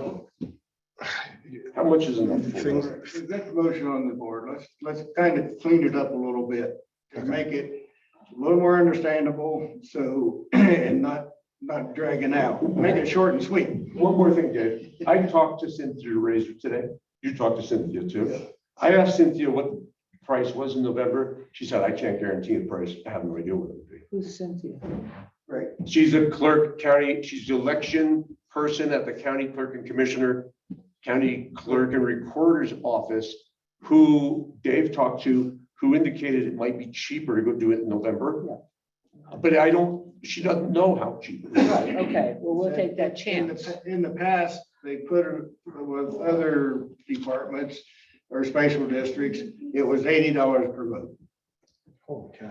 Per voter. To put things on. It's obvious you guys don't want to remove it. That'd be pretty obvious. Yeah, that'd be roughly $8,000. Can we deal with this motion? Can you clarify it or? Right now, Steve has a bid for, wanted it to be about the same price. Right. If it was on the May election, but if we have a May election. Right. Is there any other discussion? Would you restate the motion? I'm sorry, it's not in writing. Back to you, Niffy. The motion that I would like to put forward is ensuring that this board is committed to having a ballot issue on the November election that deals with ballot issue A. Okay, I understand that. That's better. Thank you. We don't have to have an election in November. You're doing another election. Right, but it would just be for a ballot, not for all the other stuff. Another layer. I move to vote on Niffy's motion. Let me make sure I've got it right. It should be to postpone this. Their vote. ballot issue. Well, do we have any other discussion on it? Because you're basically you're sniping from the side. Okay, One of the things that you said is you thought that this was all secret and not clear and no one knew what was going on when ballot issue A No, that's passed. not true. So I said you on the have to- Chiefs committee. you- Please, no, don't hold speak on, for me. This is recorded. So I Okay, just want to be stop. clear. There have been complaints that ballot issue A was passed with, not clarity. It was rushed through. People didn't understand what they were voting for. Was it? I don't want to do the same thing again. That is why I want to make sure that we have time until November so that we have all the public hearings, and everyone understands what we're voting on. And that there's no like secretive stuff and everything is above board. I don't feel like we have had enough time to discuss this. I don't want to rush it. I want to make sure that we commit to getting it done, but that we have the time to get it done. That's all. Kind of like that 4-vote thing we did when we fired the chief. Is the chief still here? Is the chief still here? All right. Very All right. confusing. Oh, sorry. I'm still here. I'm quiet. Yeah. Very confusing. Terry, Just because you don't understand something doesn't mean it's confusing. I'm sorry, I know this isn't public comment, but I'm hearing putting this on the ballot and at what cost. I know that there was a group of people that wanted to recall a bunch of board members. They got a $21,000 bill in order to do that. That was their quote. I've heard up to $30,000 for election. I've heard $16,000 for election. Where, at what cost for the taxpayers are we looking at to correct something that was never intended to do that? Go ahead, Chris. Thank you. At this point, we don't know the cost. We do Thank you. not have full and complete estimates of what it would take to add it to May 20, to the May election. And we certainly have not started to review what it would cost to put it on a potential November election. I disagree. We got a quote in writing. We're going to discuss your quote in just a moment, and I have questions about your quote, sir. There's okay, still a the on motion. I'm still not clear on the motion, Diffie. I'm sorry. You want to in November address the issues with ballot A in some form, Yeah. either by writing a new ballot or eliminating it. I have one more point of discussion on your motion. When vote comes up, I'm absolutely in favor of that. I am not intentionally saying that we should kick this can down the road. I believe ballot A should be addressed. Half of the community wants it to be removed. Half of the community wants it in place. I think it should be discussed, and that I think we should have more time to do that. Trying to put it on to a May 23rd election is likely improbable, and we don't know the full cost. So if it is on a November election, it would never be used in this year because we don't certify mill levies until December. So having more time to do so, I think would be more appropriate. And specifically, given the fact that there is a vocal part of the community that is communicating with each other about recension. However, there's not an opposing voice that has asked for feedback, asked for board members to receive emails, asked people to come to the meeting. So while it may seem like there is a balance to rescind, I do not believe that there have been a ballot presentation to the folks that voted for ballot A and would approve it. So giving us more time for community discussion, our entire community and not the side that is currently against it would be far better for transparency, for openness, and for the health of our district. In response to what you just said, I use my email list.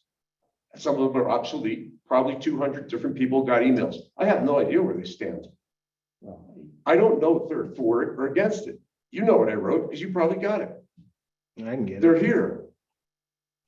So I think, The people came who chose to come are here. yeah, Steve, People could have come, point of order. People could have come who were against it, against what, not me. so I Dan's think, here.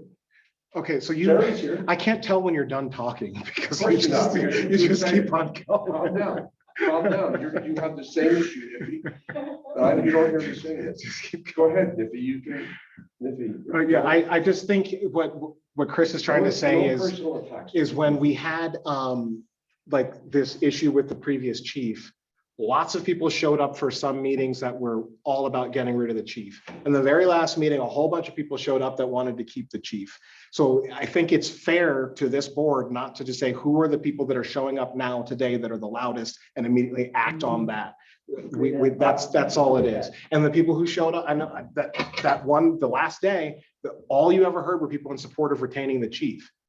right? But that's not what years of things were that I heard and got stuff on. So In that's- anticipation of this meeting, I argued hard in early November to put this in our newsletter, and I was shot down.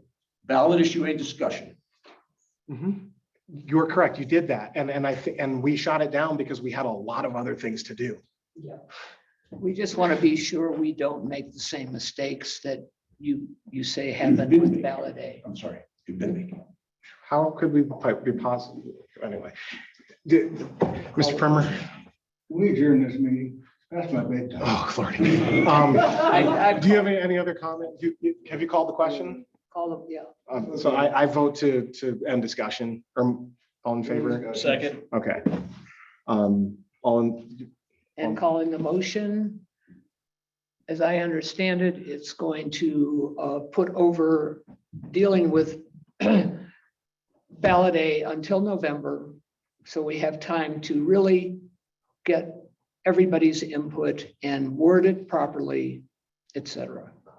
Is that? costs, pretty all of much? that. Yep. So that means we vote for it and it will be on the ballot. Yes. Yes, sir. It will be addressed. All in favor? Aye. Aye.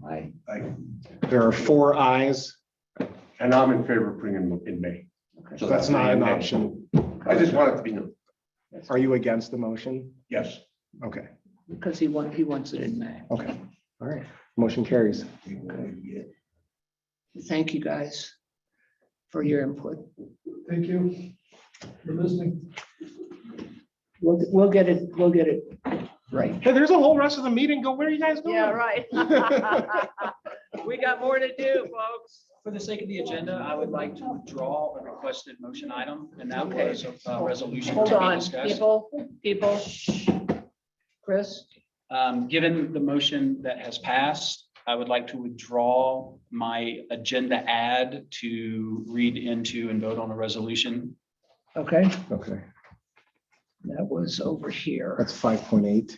5.8, right. Okay. Community organization, public comment, boy. Under old business, Starlink cost update. That was Chris Creech and Chris Enright. The only thing the only information that I have about Starlink is that the only potential Starlink capability at anything other than station 1.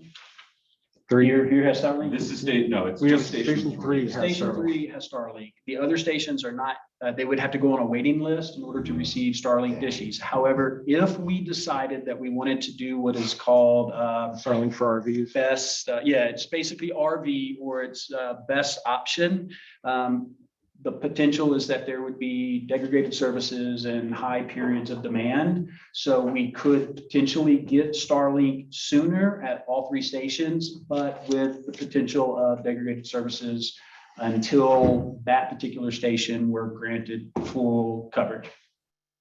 We did the Starlink at the Grange. It took us 20 days before we got our package. There was no waiting period. We got hooked up 2 months ago, 2.5 months ago. There was no waiting period at all. I mean, it was phenomenal. Terry, so the way that works is they send up satellites in tranches every 6 months, every year, every 2 years. I was on the waiting list for 2 years. Then everybody was on the waiting list. I talked to the FedEx guy. He's like, I'm doing nothing but delivering Starlink. I was like, every day, Starlink. Yeah, it's a waiting Now we're at list. capacity and we're on a waiting list again. Yep, So- I'm pulling it right now to verify availability. And it's like, So- yeah. So, And I- reserve 20, Wow. maybe 2023, maybe. Yeah. We just got in there. Right. Wow, good. And I had Starlink for RV for a month, and then all of a sudden they started shipping them. Starlink for RV costs an extra $30 a month. And then if you finally do get the residential service, you have to pay to ship it back and buy a new one. Yeah. So yeah. so do you have a recommendation, Chris, or anything about this, or this is just? Stay an the update? course until. Just stay the course. I mean, we Okay. could- We can get on the list for We could- $100. We could put $100 and get on the list, and to Terry's point, hey, you won the lottery one day if it comes early, but so. Do we want to do that? I have a P card in my pocket. How bad is the service right now? I love my Starlink, but how bad is it at stations 1 and 2? It's not necessarily how bad or good it is. What I have recognized is Viasat is charging us 170 a month. Yeah. Starlink would be 110 and probably not that much with best use services. Mhm. So it's more of a differential in price that we could save. Now, there is some, we would have to buy equipment, et cetera, but I think in the long run, it pays for itself. Are we on Mountain Broadband for one of I these? think this station is. Okay. Not on broadband, it's on. Rise? Rise. And what's Which is the, cheap, which is, I think it's under $100, isn't it? and it's pretty good. I have it in 74 or something a month. Yeah, that's Yeah. what mine is, it's under. And I work from home 3 days a week. It depends on where it's available, right? Like, So I think we might want to get on the list for the station that's on Viasat Yeah, okay. and This then one's. stay here. one potential for the mobile, and I don't know if this would ever benefit the fire department, but if you're on mobile services, I mean, those are designed to be traveled. So if you're ever in a field and we have that dishy on a truck, does it provide you guys better communications, better opportunities for your new toy, GIS toy that you're trying to develop, et cetera? So would it maybe help to have a mobile? I think a cell booster would be the more reasonable mobile solution. And it's a couple $100 a unit that can get wired into our Type 3s kind of a thing. I think that would probably be the way to go. Versus, if we had, which would be great, if we had a hand crew that we deployed statewide or potentially across the Western US, it would make sense for that hand crew to run with Starlink and run with the cell booster as well. But I think in today's operating posture for a department, there's no need for, I think, a mobile data connectivity beyond cellular network, or maybe amping up the cellular network. Thank you. I move to maintain the internet provider at 81 and get on the list for Starlink at station 82. I'll second that. Second. All in favor? Aye. Aye. Okay. Well, damn, we can agree on stuff. How about Yeah, that? see, isn't that great? The website management.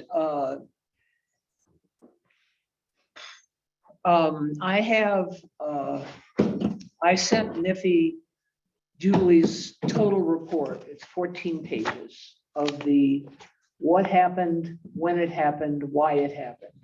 I have a hard copy, Steve, if you want to take it with you, because the reason I didn't email it, there was a lot of miscellaneous stuff in the middle that I needed to delete. Yes, just for my own information that I can just Yes. keep it. You have more? Yes, Sure, okay. because I think we're going to table it for now till next month. Okay, we're If that's okay. I move that we table the discussion for now. Okay. Second. All in favor? Hi, Dave, would you like I have a second copy for anybody else that would like it. No? Okay. We've got more public comment I listed. No, there's another one on there. I move that Yeah, I we, know. Dave doesn't like public comment. I'm Now gonna we're- ask for if anyone has anything burning at this point. It's on the agenda. Does anybody have anything burning? Call 911 if you do. If not, All right. I use that we're term. gonna go right in, right into the May board elections. Just as a kind of background, Steve has done a lot of research on this. Yes, he has. And thank Steve. you, Steve. What happened? A lot of brain cells. What happened was when we went to our Sue Blair, who was our DEO last year, her price to us doubled. It doubled from 15,000 possible, I don't think we paid that much last year, to 30,000. Why did it double? Because $14,000 to $15,000 was going to be for printing costs of ballots because paper costs were high. Now, Steve and I. It was nonsense. It was nonsense. So we needed to find another DEO. Linda Searcy stepped forward and said she would take the training graciously, and we are so appreciative that you did. In the meantime, Steve located a very good DEO professional company. And if you want to talk about Sarah Yes, Sarah, at Circuit Rider, she was giving courses today down at the SDA in conjunction with DOLA. I believe that Linda did sit in on her course, so Sarah has credentials. Yes. The name of her company is Circuit Rider of Colorado. She sent me a bid, and then she updated the bid more with the ballot question, which won't be on there. So the bid, basically, if we do, it's pretty simple, pretty easy, pretty cheap. Without a ballot issue, which is, when I say ballot issue, it's that ballot issue, I think, if it's just for the 2 seats, and it's a polling place election, it's $5,000 for her service and $2,417 for like parts, envelopes, postage, maybe not postage, but it's quite cheap, under 10 grand. If we do a mail-in ballot, it's more. Mail-in ballot is $5,000, no, 7,000 plus 5,000. Bring us So up it's to like 12. 7,000 versus 12,000. Polling places, 7,000 more or less. Probably more. You know how it goes. So I think it's a really good bid. I think everybody here thinks it's a really good bid. And she seems very helpful. She also has recommendations for legal counsel. Because we will need that. Is there a motion to like select? Has everybody read this thing? She Yes, said? yes. Okay. Yes. Yeah, I put a motion forward that we choose Circuit Rider. Shepherd. Sarah Shepherd. What's her name? Sarah Shepherd at Circuit Rider to be our DEO in the upcoming election. And I also put the motion, include in that motion, that we do a polling place because it's even cheaper as per her bid, as opposed to a mail-in ballot. Make them separate because, Okay. So, Or see if you can get a second on it. yeah, do I get a second on not Sue Blair, on Sarah Shepherd?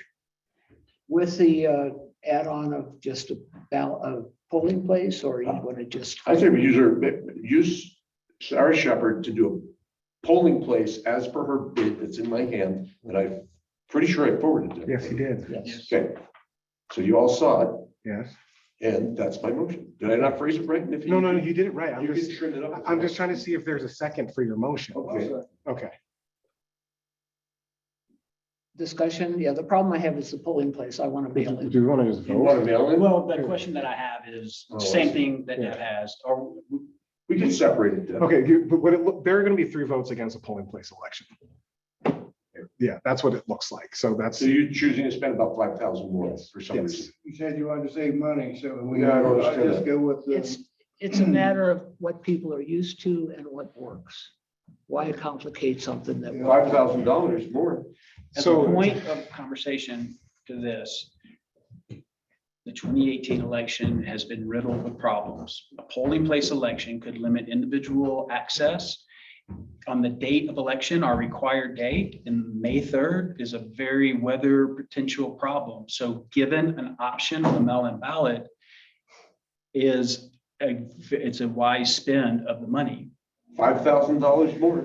I want to make sure everybody gets a ballot. Okay. And I want to mail them out. They got plenty of time to vote. We can talk with this new DEO about why did we have such a screwed up way of getting ballots to people where half the people aren't getting them for whatever reason. And then we can make sure people get mailed their ballots. And polling place elections are proven nationally to disenfranchise voters.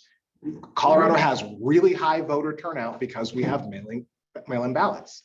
That's like, I want to continue that. And I think that's worth the cost to make sure everybody gets to vote. And to address your comment about it's an additional spend. When I make decisions, it'll always be, is the juice worth the squeeze? And in the case of a polling place versus mail-in ballot, the juice is worth the squeeze. I don't see one. That's your opinion. That's your opinion. There are Sam? 5 people here. I just said, just from a lesson learned from being on the board in numerous elections, the one thing that we learned that we always had a difficulty with when we did the mail-in ballots was that most people would mail them in, but there was always a group that didn't want to mail in ballots that wanted a place to drop them off. So one compromise that we had done was to have a box like at the Grange. I think we put it at Station 3 one year, where you could drop your ballots in a box that was protected and that was managed by the DEO, and they came and picked them up and all that, but that kind of gave a compromise for people that kind of didn't want to mail them in, that wanted to actually physically drop off, so might be something. I drop off my ballot, so that's, I'm At one of the, those people. I drop it off. It's right at the, Well, let me tell Yeah, you and what, go- That's not where we drop our ballots. That was one of the issues in 2018 was you had to drop them off at the DEO's office and people were assuming you took them after a certain day. But, so I, like, if possible, we want to do, you have a motion on the table. Do you want us to vote on it or do you want to table it? I'm not as formal as you, Niffy. I'm not really that concerned with all these protocols like you. That's fine. But yeah, I you get the can job vote done. anything you want. That's, I want to just vote on Sarah Shepherd. Shepherd, sure. Do we choose her? Are you amending your motion? Yeah, do we choose her? And then we'll vote it separate the next part. Sounds good. I second that. Okay, Chris, all in favor of using Sarah Shepherd for our DEO, one form or another? Aye. Aye. So unanimous. Okay. Yay. Filter. Yeah. Are you signed with relief? I just have to tell you that after sitting in on the training I know, today. I know. I thought maybe we should just go. I know, it's a lot. It's a lot. I know. I put another motion forward. All in favor of using a mail-in versus a polling place ballot? But you can't, I can't do you that. can't do that. I put forth a motion to do a polling, a mail-in ballot with a drop box location to be determined within the boundaries of the district. And you second the motion. I need- Second the motion. Any discussion? Yeah, what if that's not possible? Because I don't know if that's possible. We can always amend it. Okay. We can always, anything we vote on, we can always take back. If it doesn't work, we can always do that. Okay. Just like ballot issue A. Yeah, it'd have to be really I secure. hope it's not just like that. Yeah, I just have a question for Sam. It was a very secure drop through the door kind of thing, or? No, it was actually a physical box and we mounted it to the side of the building and it was locked. And they were the only ones that had the key to get in there and actually pull ballots. So the district did not have access to the box. And if it's at the Grange, it's under 24/7 video surveillance. Yeah, I mean, we could probably position it somewhere where it's under a camera all the time or something, I'm sure.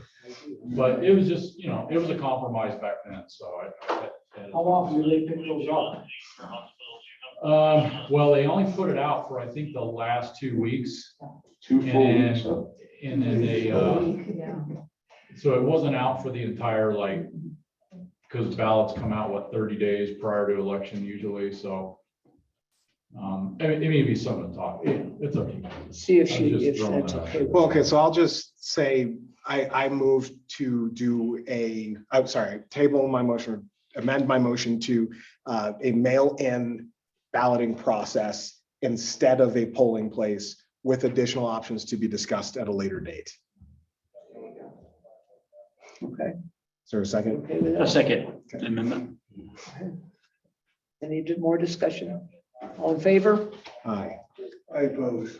Okay. I'm opposed. I'd rather I do it. oppose because we can get it done for $5,000 less. Me too. That's Same fair. reason. I like to save money, Favor, and I will. 2 opposed. Make sure we count Okay. those that were opposed. What? Make sure we write down those that were opposed for the minutes. All right. Again, thank you, Steve. That being the case, does somebody do the election resolution? You were gonna bring it. Did I actually say that then? You're Well, lucky you I did bring it. Yes. I said, I don't knew count you on me would. for I it. knew you would. I knew you I would. said, don't count on me for doing everything, but here it is. So somebody's got to sign it, secretary, and you got to read it. It's like all this legalese. Oh, actually, our bylaws say we don't have to read in resolutions I don't mean into it the there. record. I just mean you might want to read it here. Oh, okay. Make sure you're not signing your bank account over to me. Well, I trust you, Steve. Okay, good. Here, but here's the 2 parts You do? that address. Here's the 2 parts that are very small. It's about 6 lines. It says, whereas the term of office for 2 members of the board for the district shall expire after their successors are elected at the next regular election for the district scheduled to be held and then it has the dates. I think maybe somewhere else in here, it's so hard to read this thing. That's the part that talks about the 2 seats, the 2 members who are going to expire. And then it also says, whereas, and this is optional, and the board wishes to present the ballot question to the eligible electors of the district regarding mill levy rates. We can cross that out. Okay. Do we want to? Now, keep in mind, there's one more thing to say. There is a ballot certification. This is not a ballot certification. This is our and only ours, this board resolution, which is part of the requirement. By May 3rd, I believe it is, the ballot, DEO will take care of this. The ballot certification will be created and it will say what's in the election. And after that, it can't be changed. Until then, it can be changed. Yeah. I just want to make a comment for people. Steve and Chris have been doing a ton of research to figure out what is going on here. And because this is tough and there's not a lot of continuity about, hey, how does this happen? And Steve and Chris have been really doing yeoman's work to get this run down. So thank you, Steve. You're welcome, Libby. I have one question I couldn't fill out in here and Dave might know. When was the district formed?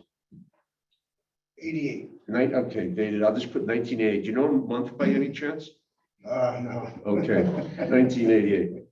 You're welcome to read this whole thing. Dan, you might see something or iffy that I don't see in there. Does Sarah have to look it over? or- No, she sent it to me and I filled in the blanks with her name. Okay. January 1st, 1988. Oh, Okay. look at We can, you. let me have it back. I'll write on the January 1st. Okay. And you say this has to be signed and sent to her? It's all scratched up. No, I don't think so. Just needs, maybe I'll ask her, but we need to do it. It's just like the resolution for the budget, you know? I think it does get sent in the DOLA. Yeah, the resolutions have to be filed as Yeah. opposed to our motions that are just internal. So is there a place to sign? Yeah, on the very last page. You know, there is a chance I made some mistake on that thing. It's hard to read this. But she'll correct it. I believe she will. She's gonna do. But she left it open when she wrote it. But I had to fill in some of the blanks. I had another one here that said Linda's name on it just in case, but Linda's don't do it. Good night, guys. You want to get out your bit? Come back here. I'll go this way. Well, why don't you- Over here as well. Boards everywhere. No, I'm just reading through this. Why don't we take a 5-minute break? Hey, I need water. Can we take a 5-minute break? Sure. I kind of want to, well, Just take a. to take a break, but I also want to like look at, hey, what do we need to actually get done today? And can we move some stuff and adjourn? Let's table everything. Okay. I'd like to still discuss the accountant because we need to enter into an agreement for. Okay. 2020. How much is it going to cost? I've got 3 quotes. One of them reduces our current cost, one of them maintains our current cost, and our current accountant charges us more. So Okay. $325 a month, $350 a month, or $400. Well, what do we get? That's one of those questions as well. I have all that information, and generally speaking, if we either don't have that accountant because we have to file financial reports or we have to file an exemption, and those both require certification from an accountant. So it's almost, we don't have an option to not have an accountant. Okay. So it's just a matter of which one do we I just use. think some about like monthly costs and like what are we getting out of a monthly cost versus doing the file paperwork once a year. Unfortunately, okay, so there's 2 things. We could not use an accountant for a monthly cost, and at the end of the year, we would have to pay for an accountant to certify either our audit or our exemption. And that ranges in the neighborhood of about $1,200 to $1,500. We have a much better chance of our exemption request being accepted If we have a monthly. if we have a monthly So we have to reconciliation. do the annual $1,200 exemption no matter what. I'm good. Thank you, sir. We either have to file for an exemption or we have to file the audit. And that's, so those are one or 2 things are required. And so the least expensive is the exemption. And we have a better case of winning the exemption If we have a monthly. if we have monthly reconciliation. Yes. So. I think you and Clear this Steve up because, yeah. want to initial this strike through. You and Steve should both initial.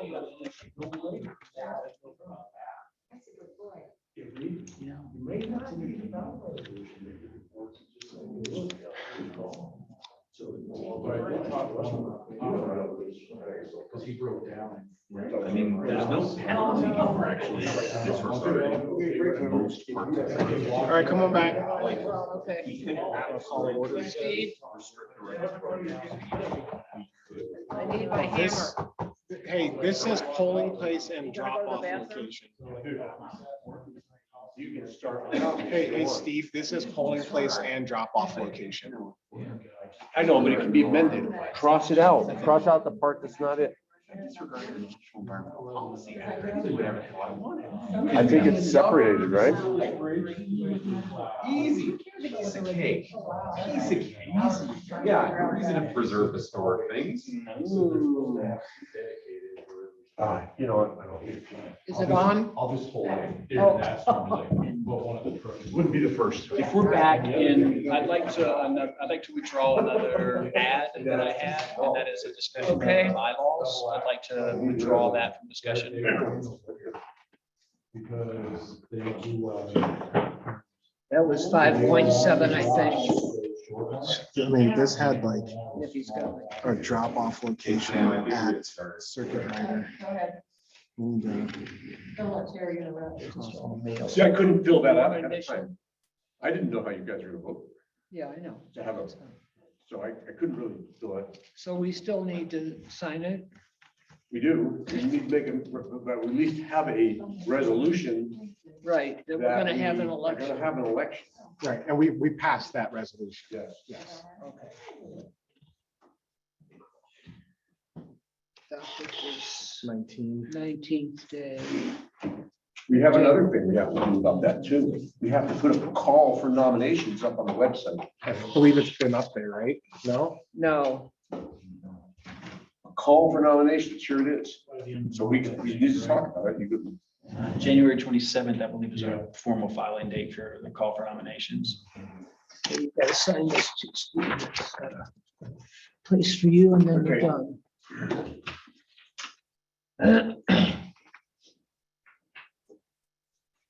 One thing, I guess we cleared out, one thing you might note, part of me wanting to have the ballot issue in November is there's an election in May, which means 2 new board members will be shaping what that ballot resolution looks like. And the people will have had a chance to express their voice as to who they want on the board making that decision. So that's another thing as well that I thought was positive, is like, okay, well, make sure that the people get who they want up here. Cool. I still want to edit that, just scratch stuff off. I want to just mark out some things that are talking about polling place and drop off locations, and I'd like the 2 of you to initial those if possible. Okay, getting back, we've got the DEO hired, we've got the resolution. Self-nominations is, she's hired for mail-in, right? yes. Okay. Yes. Just gonna tell her. Self-nominations have to be in by a certain time. Is that correct, Chris? Yeah, like February 24th, I believe it Did is. she give us the forms? or- We can pull the forms. I have it, Yeah, they're. but I gotta double check it, or somebody has to double check with it. But I have it, self-nomination acceptance. Only thing is I couldn't make some of these extraneous lines disappear when I converted it to a Word document, so I could alter it slightly, putting our name in it. Not a big deal. You're gonna pick on me because I had the wrong date on the agenda? That's a big deal, wrong date, for sure. But it was the right date. No, you go look, your web is wrong. You got 2 places it's wrong. Okay. I don't care, but I somebody seen went it too. There's the printouts. I did them this afternoon. Absolutely. Mistakes happen. It's my fault. But you did the Mistakes you did the happen. website? No, Oh.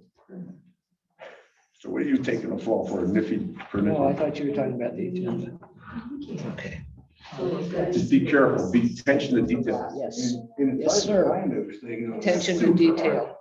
Super hard. You can simplify it. I'm not a computer user. I'm a I'm not either. mechanic. If it wasn't read correctly, self-nomination deadline, February 24th, 2023. Okay. All right, so here it is. Call for nominations, and here's the self-nomination and acceptance form.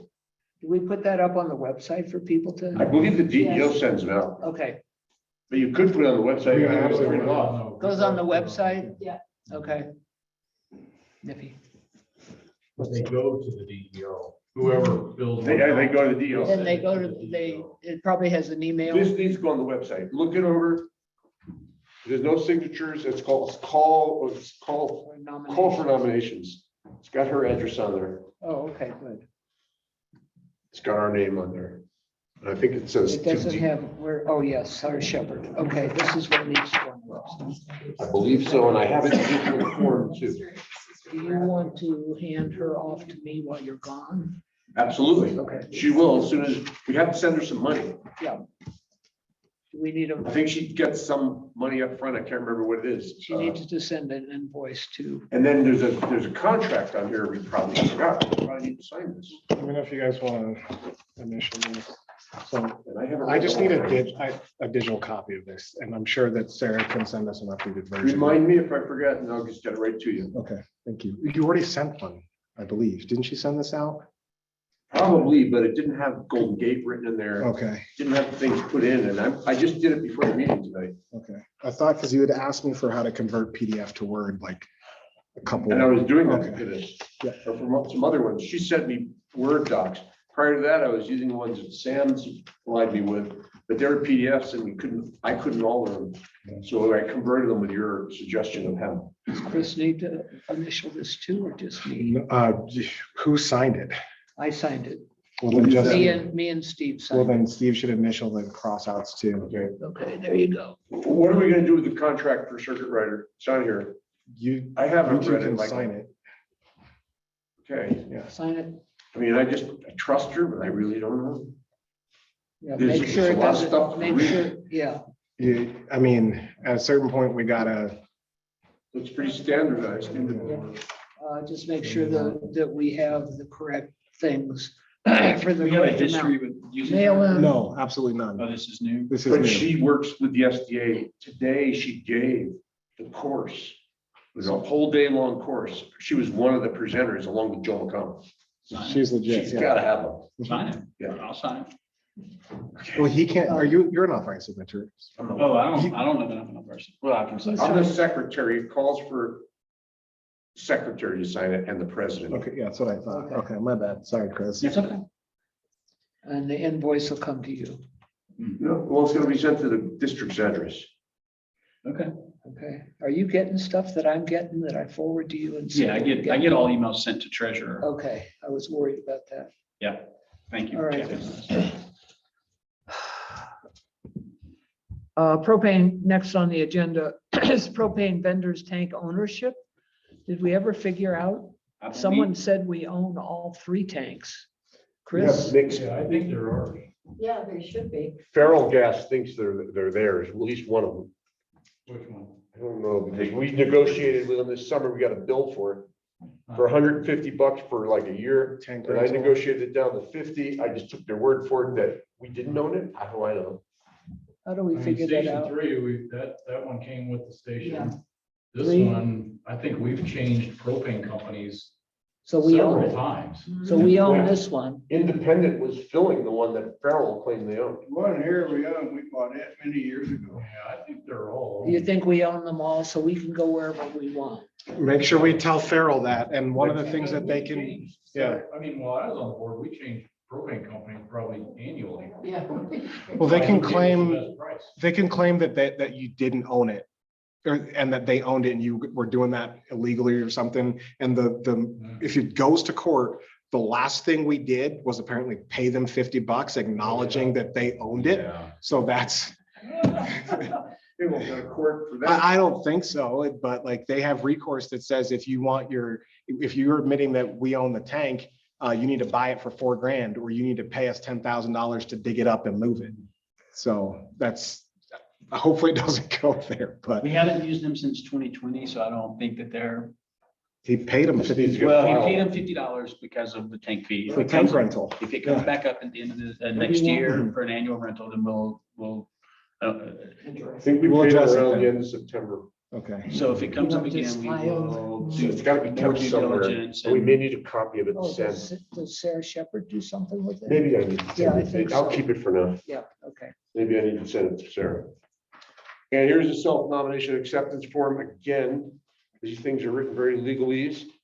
I looked it over, put our name in. There could be things in there I missed, but I don't think so, but who knows? You're welcome to look it over too. This is the thing that people would fill out and send in the DEO if they want to Need run. this, Chris? I don't think we need it. We're gonna get a form from Sarah that's gonna be. I cleaned believe up she'll and probably done, and prepare I'll one send for it us, when yeah. you're on the website. I would like to enter a motion to edit the rest of the agenda and quickly decide what we want to talk about for the rest of the night and get the get this moving. But don't forget to get the call nominations up. I have to get it from Sarah first. Yeah. Okay. There is time urgency in discussing an accountant because it's the beginning of the year and we either need to accept our current accountant or find a new one. The reason that I feel like we should change our accountants is I do not believe the accountant that we currently use is professional or competent in handling our district needs. And I will state the following reasons. My first conversation with the accountant, he made certain to express his distaste of our district in a termination of the prior chief. And for a period of 3, maybe 4 months, he performed no services for our district. And when asked why he was not doing what he was contracted to do, and that's our monthly reconciliation, his statement was, "You didn't send me the statements."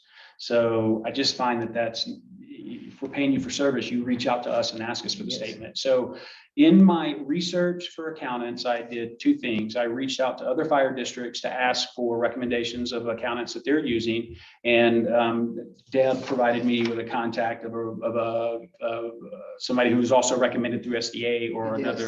By SDA. So first off, I would like to just say we should depart from Smith and Associates and move on to a new accountant. A motion to terminate services with Robin and Smith and Associates as our accountant. That is a motion. I second it. I third it. Yeah, I fourth it. All in favor? Aye. So then that leaves us 2 potential accountants that I have talked with. Vince Sefford and Company and Jennifer Sefford would charge us $325 per month to provide the services that we have historically received. That is $50 less per month than we're currently paying. And I have no reason to believe that she would not do the job that we need her to do based on recommendations from other fire districts. Ann Eldridge was recommended, and she would charge us $350 per month to provide the same services that we're currently receiving. So she would be cost neutral. I don't have an opinion as to how one versus the other would respond. If you're a CAP person, Ann's a CAP person. Jennifer has offices in Golden. So those are 2. Okay, that was my question. Where are they located? I don't think I think Ann Eldridge is in Littleton, if I'm not mistaken. I can Or, look it Lake- up. Lakewood. The cheaper ones in Golden? She has an office in Golden, but she was really clear to say that I think she might live in, I don't know. She doesn't, she comes to the Golden office to meet with her clients there when necessary. However, I don't necessarily believe that location is important because I've never met our accountant. I don't know that, and we're never gonna be. We might have a better service than what we had before. So I wouldn't say just because we never met the previous accountant. Good point. It's a small point. I could go, yes, she would meet with me in Golden anytime that And she that's wants the to. 325 one. 325, and there's an hourly I rate. move that we adopt the one that's in Golden and is 325. Is that a motion? That's a, yes. That's a I motion. second that. Second, Second, 325, lady. yes. okay, All in favor? Aye. Okay. Thank you for that. Thank you for that. Yeah, you know, my guy, I tried to get another lead. I couldn't get it. That's why I didn't answer you. Okay, I didn't so- have it. understood. So I wanted to just quickly, again, so we have postponing the chief hiring, canceling the admin assistant, discussion of the agenda, bylaws, and an executive session on the agenda. That's. I move that we push 5.9, which is the exec session, 5.7, the bylaws, 5.6, discussion of the agenda, 5.5, canceling the admin assistant until the next meeting or until unless a special meeting is called between now and then. This, okay, Discussion? I think you took the bylaws discussion off. I took everything except for postponing the chief hiring off. That's remaining on the agenda. So we would still discuss, okay, I wanted to make clarification that we are discussing the hiring of the chief tonight, that we're not pushing that off. We are discussing Dave's item. He requested that we have a discussion about postponing the hiring of the chief. I think we need to have that discussion tonight. We're not discussing hiring the chief. We're discussing whether or not we postpone hiring the chief. I believe that we need a chief to be hired and. Is there a second on the motion to clear all the agenda items except for that one? Wait, they were Dave's items. Are you okay with postponing the discussion about it?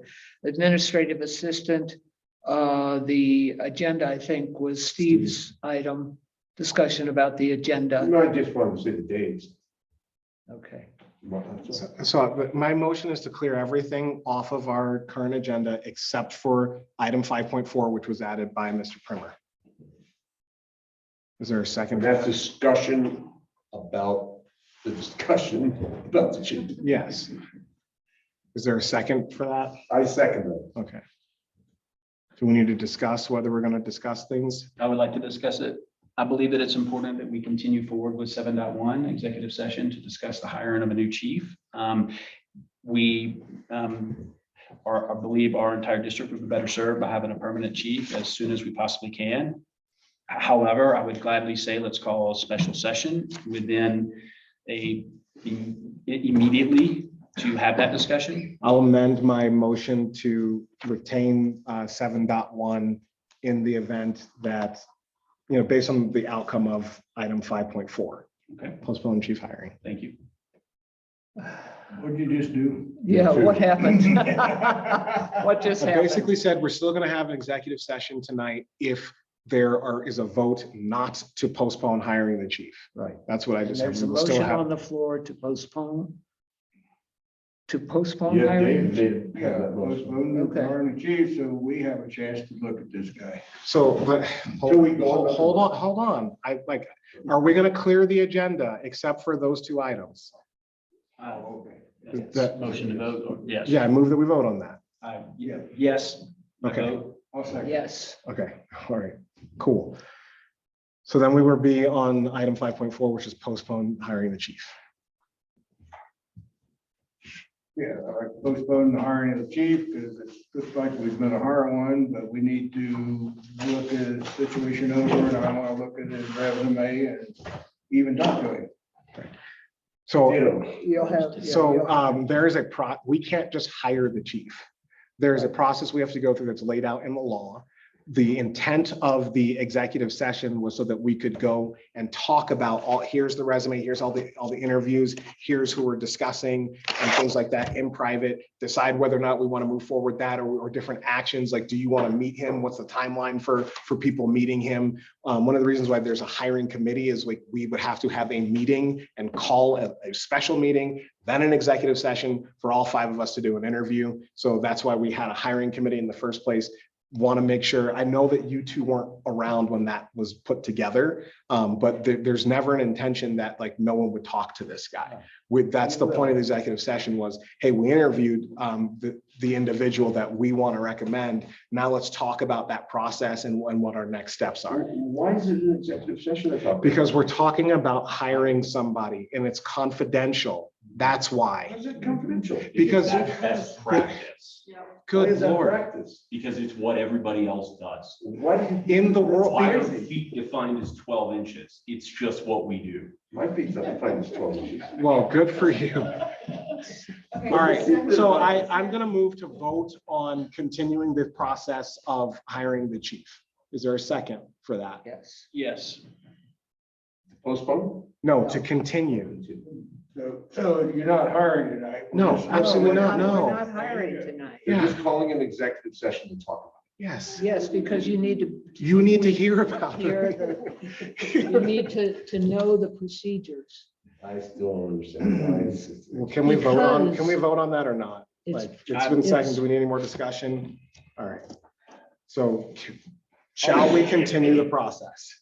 Yes. Yes, okay, thank you. All right, I move that we move into executive session. Good night. Board, Thank would you. you like me to remain? for the Yes, executive please. session? Thank you. Good night, everybody. Good night. Thank you. Yeah, well, Sam, are you hanging out? Yeah. Here or downstairs? I think we're trying to figure out where. Do we have to move? Oh, sorry, folks on the phone, we're gonna go into executive session. So I'm gonna You're leaving, okay. Okay. go ahead and turn off the call. I will rejoin afterwards. We will only be adjourning the meeting afterwards, but I will get back on the call to adjourn the meeting. Fair? During this meeting, go into executive. Well, yeah, I'm gonna move into All right, thanks, folks. We have quorum, so I move to adjourn this meeting pending the executive session and. Second. All in favor? Thanks. Okay, this meeting's adjourned and our executive session is now started. Okay. Hiring the new chief.